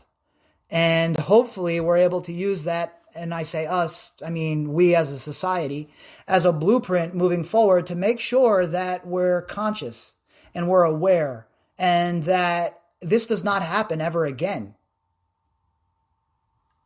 Because at the levels that this was occurring, I can't even begin to explain to you how disheartening it is to me. How disgusted it makes me. And I was already at the end of my rope when it comes to the institutions that are here to provide confidence in our society, such as the Justice Department. And this just launched me off the edge, the cliff. And I know that none of us are being represented right now. And it doesn't matter your political party. The zeros in your bank account, that's what matter. If there's not enough of those zeros, you're not invited to the party. And you can yell at your neighbor all you want. And you can yell at a random guy on Twitter all you want about Trump or about Biden. And it really doesn't matter because they look at us as we're all the same to them. So it's either stand our ground and realize what these people are up to and what they're doing, or we continue just to play ball. And I'm not willing to play ball anymore. And I don't care if I'm the only one standing up. I don't care if I'm like Jon Snow at the Battle of the Bastards, running out with the sword by myself and all the horses coming in. I've chosen my mountain to die on. I've chosen what's important to me in my life. And this is where I'm at.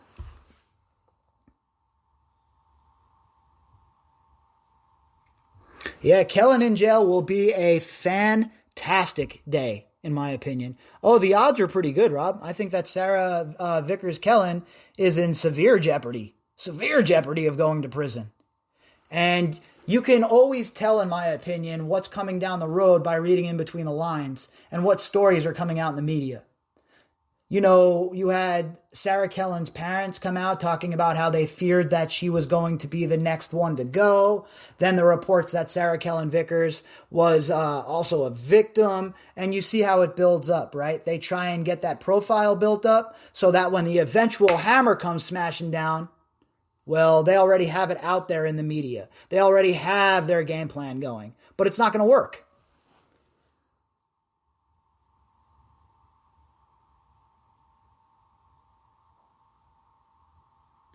The two-tier justice system is absolute garbage, Deirdre. Absolute garbage. I've seen it so many times. I'm from the inner city, and I've seen so many of my friends get screwed over. So many of my friends have their lives ruined. And don't get it twisted. I'm not saying that my friends didn't do anything wrong. They did. They deserve to be punished. But not the way that they were punished. Not have their home seized with their grandmother living in it, okay? That kind of shit doesn't sit well with me. And the brunt should not be put on the working class poor, on me and you. It's bullshit. And the two-tier justice system is one of the biggest problems. And Judge Nathan, like you said, she directly called it out. And I think that's a good step because we have to recognize that the system is set up to screw people like us.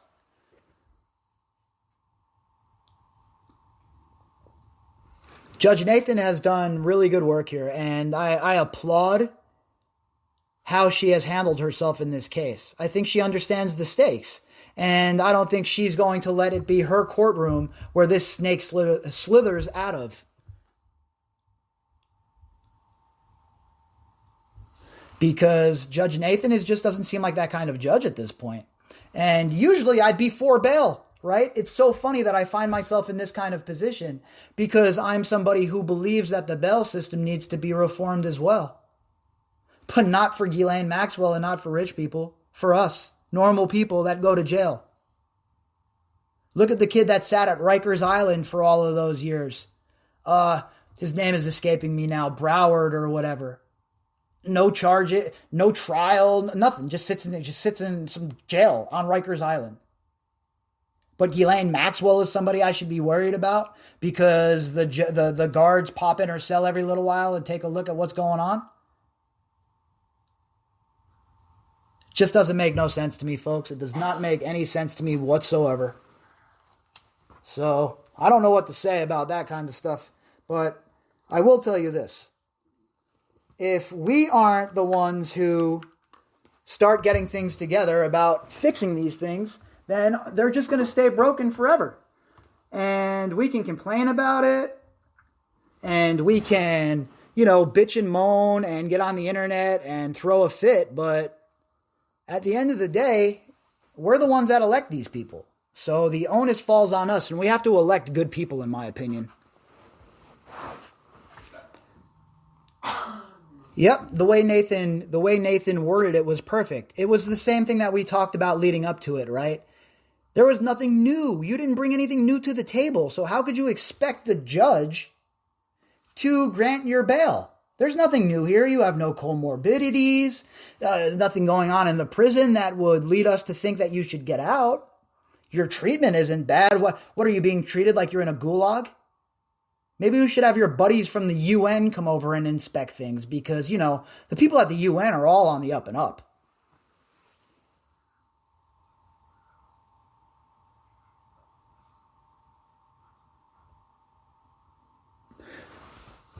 Yeah, Jen's letting loose right there in the comment section about Vickers, it looks like, and she's right. Vickers lived a very, very privileged life. I mean, from being treated like a queen, hanging out with Epstein, to marrying a NASCAR driver and having the world at her feet, traveling, hanging out in pit row, hanging out with this famous person, that famous person. But now all of a sudden her life has been so miserable and she was a victim. I don't buy it. I don't buy that shit one bit. And you're right. The adult thing is the biggest kicker for me. If you were an adult and you were caught up in this nonsense, don't you think after Epstein was arrested the first time, you would have been the first one showing up at the FBI's door talking about, hey, look, this is what happened to me. I was being abused by this son of a bitch. But no, they didn't do that.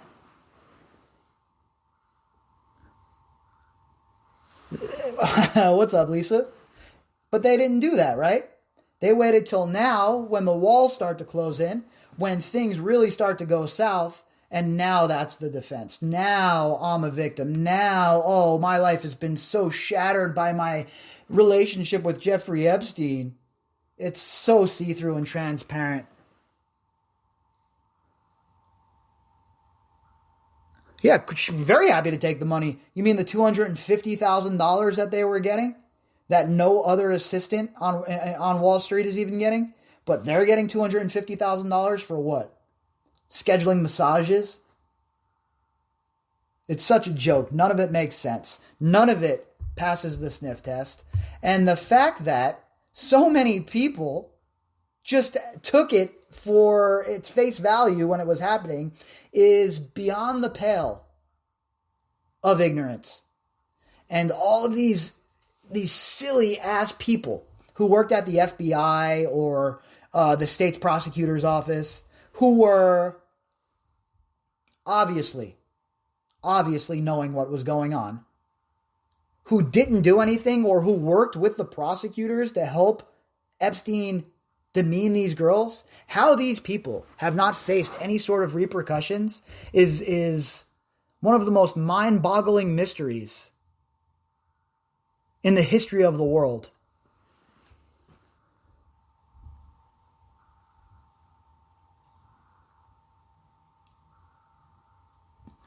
Yeah, I think that even though she applied to the fund, I doubt that she's going to be accepted by the fund, right? We have to make sure we differentiate between the two. Just applying for it doesn't mean that you'll automatically get it. And I don't think that she will be accepted as one of the compensation survivors. And if she is, I think it'll cause an absolute shitstorm amongst the survivors.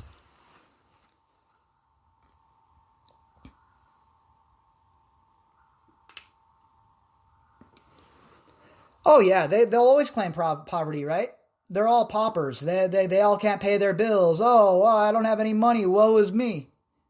Meanwhile, these people, like you're saying, are living in Soho and high rises, doing all kinds of remodeling sessions to their homes. But they're going to cry poverty to the rest of us. To those of us that are actually really feeling the pinch. They think that that's the proper strategy. Well, they're going to find a lot of deaf ears, I think.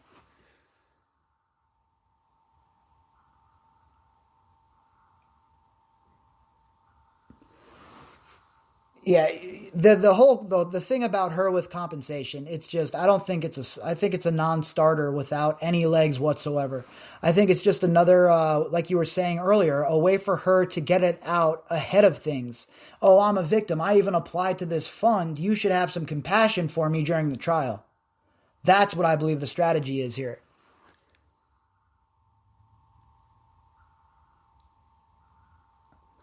Sarah Kellen was getting money from Jeffrey Epstein for sure. She was there was her and the core four, they were all pulling in that 250 G's for sure. That was their base salary.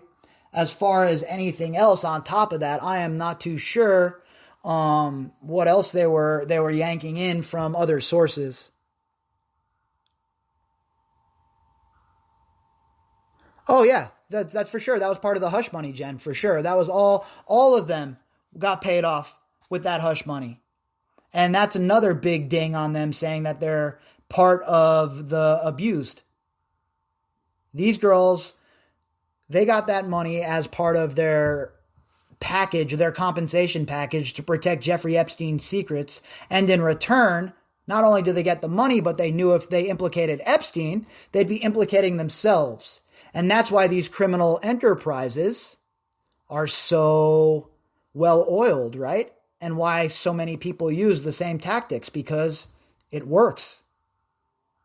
And unless you use RICO to unravel it, it's very, very difficult to smash out a criminal enterprise like this.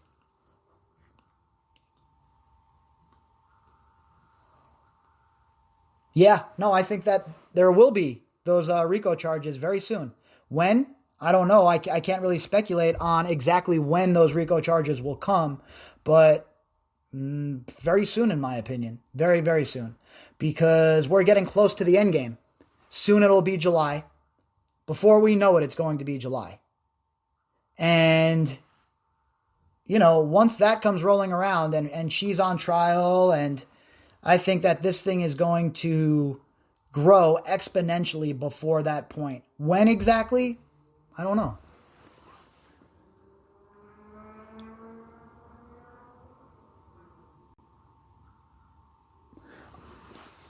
I think that they will be arrested before the trial, Rob. And I think that what they'll do is they'll use the core four as leverage. They'll have them all turning on each other, right? And the one, whoever provides the most usable evidence, the most usable story, will be the one that catches some kind of deal. Now, I don't know exactly what the deal is going to look like, right? They're going to do jail time no matter what. Whoever deals is going to do jail time. But I think we'll see something perhaps where instead of a life sentence, maybe somebody rats somebody else out and they're up for parole in 20 or so. Something like that, maybe. Again, I'm not a lawyer and I don't have any evidence to back that opinion up, but I do think that that's where we're headed and that will be their strategy. Ghislaine Maxwell is really up against it. Like we were talking about, she has all of these girls that are going to be witnesses against her. And then if you have witnesses who turned state's evidence, who worked with her committing these crimes, oh, it's a slam dunk. That's how they get the mafia. That they break up the mafia without the witnesses, even the direct witnesses, who the crimes were committed against. And they just get them on the word of other mafioso who flip. So it's a very powerful tool for the feds, and it's something that I really think we'll see them utilize.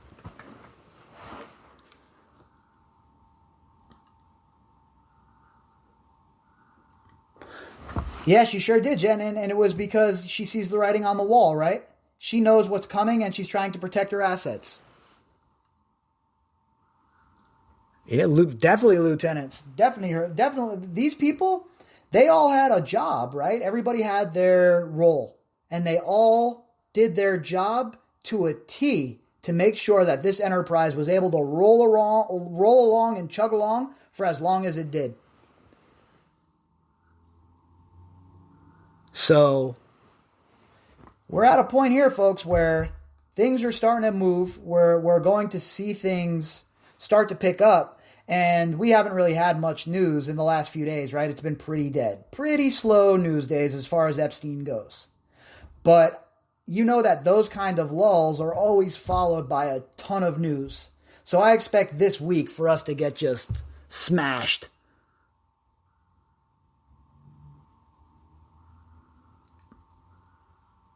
Yeah, Jen, what they'll do is they'll report it as their own story in like 4 months. That's what they always do.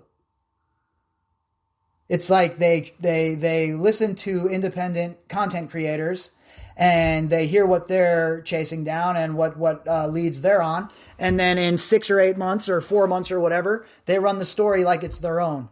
It's their favorite trick. It's their favorite move these days. And you see, the funny thing is, too, one outlet writes a story and then everyone jumps on that one story. And they all write it their own way, right? And a couple different things changed, but it's all the same BS story.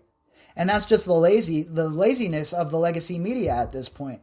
Very few people are digging into their own stories. Very few people, in this case especially, are, procuring their own leads and their own sources.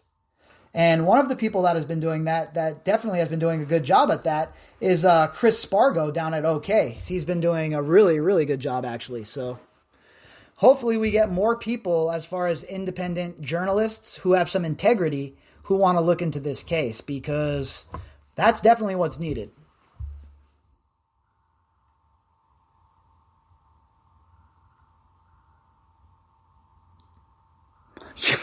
I don't even bother with it. I just keep it moving. I'm just like, whatever, man. For me, as long as this story gets out. As long as this story gets out and people are hearing the truth and people are understanding what really went on, that's really all we can ask for. Because once people hear this story, they're going to demand that action be taken.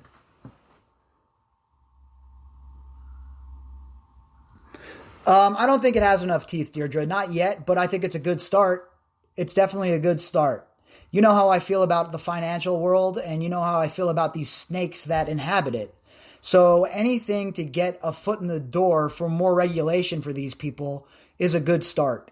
Now, again, does Biden have the stones to go through and really hammer these people? I have a hard time believing he's going to do that, considering all the banksters that work with him, considering all of the people from the CFR that are part of his administration.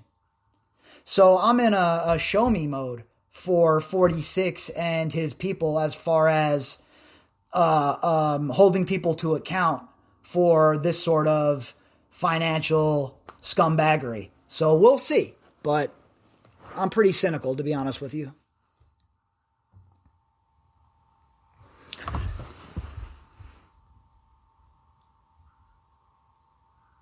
Yeah, look, bankers are a big problem, and every single elected official that we send to Washington, D.C. as the president is surrounded by people from places like J.P. Morgan and Chase and people like Janet Yellen.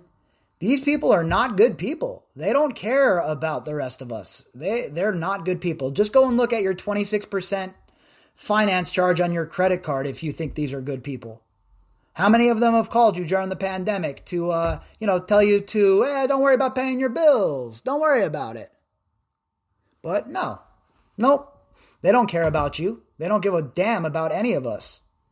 So these are the real people that are the problem, and they're surrounding Joe Biden everywhere. His administration is infested with these people. So why would I think that they're going to go after their friends in the financial industry? We'll see. We will see. Just like with Trump. Like the lack of pursuit of people involved in money crimes is just absurd. Absolutely absurd. And I blame a lot of that on people like Steve Mnuchin and Jared Kushner, who are really pulling the strings when it comes to this kind of stuff. And I mean, anyone who thinks that they can trust a guy like Steve Mnuchin is really reaching, because the man is not trustworthy. He was in bed with the Brunels, and Lord knows what other kind of nonsense this guy has been up to in his life. So, I don't know, folks, but what I will tell you is this. Every Sunday, we're going to keep doing this. This is a good, informative, fun time, and I think that there's a lot of great information added, even in the comments. Just take a look at the comments, the things that are rolling. Maybe if you're not too familiar with the case, you might pick up something in here that you didn't know before. And now you run off with it on your own and you're doing some research, and before you know it, you're saying to yourself, holy shit, what in the hell is going on here? So every Sunday, we're going to be here, 7 p.m. And what I'm going to do, though, is one Sunday a month, we're going to do an afternoon live stream. So folks in places like London and, England, it's not 3 a.m. for them. We give them a chance to participate as well. I want to engage with everybody. I want everybody to be involved and just keep on going with throwing ideas out there, talking to each other, engaging, because this is how we truly get to the bottom of something like this. If we all stay engaged and we all keep in contact, and my advice would be, try and keep the fighting on places like Twitter to a minimum, like arguing with other people, and it's just not worth it, right? It takes away from what we're trying to do here. So I would urge all of you to just let those people show themselves for the type of idiots they are, and you just keep on doing what you're doing and interacting with people who are giving you good, positive discourse where we're learning something.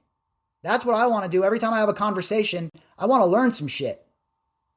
So that's what we're going to do here on Sundays. We're going to make sure that we're all working together and learning and throwing shit at the wall. And hopefully one of these days we'll get together here on a Sunday and this trial will be over. There'll be convictions and we'll be sitting here. I'll crack a bottle even though I don't drink. I'll catch a nice buzz here on the podcast. We'll also throw a couple of other adult type of not beverages, but you get my drift, Las Vegas type deals in the air, and we'll have ourselves a real celebration right here on The Jeffrey Epstein Show. But until then, every Sunday, folks, 7 p.m., thank you guys for joining me. We're sitting at 2 hours and 10 minutes on this marathon episode. So I appreciate everybody hanging out. I appreciate you all engaging and, talking about the case with me. And look, thank you, honestly. 2 hours of your time to sit here talking to my moronic ass, that says a lot. So, again, I appreciate you all so much. And next Sunday, we'll do it again. But obviously, tomorrow morning, I'll be back with a morning update. And we'll keep this train rolling, guys. We'll just keep it rolling. So, thank you, guys. And I will talk to you all later on tonight and tomorrow. Most importantly, be kind. All right, folks, I will catch you all in the morning. Thanks for sticking with me.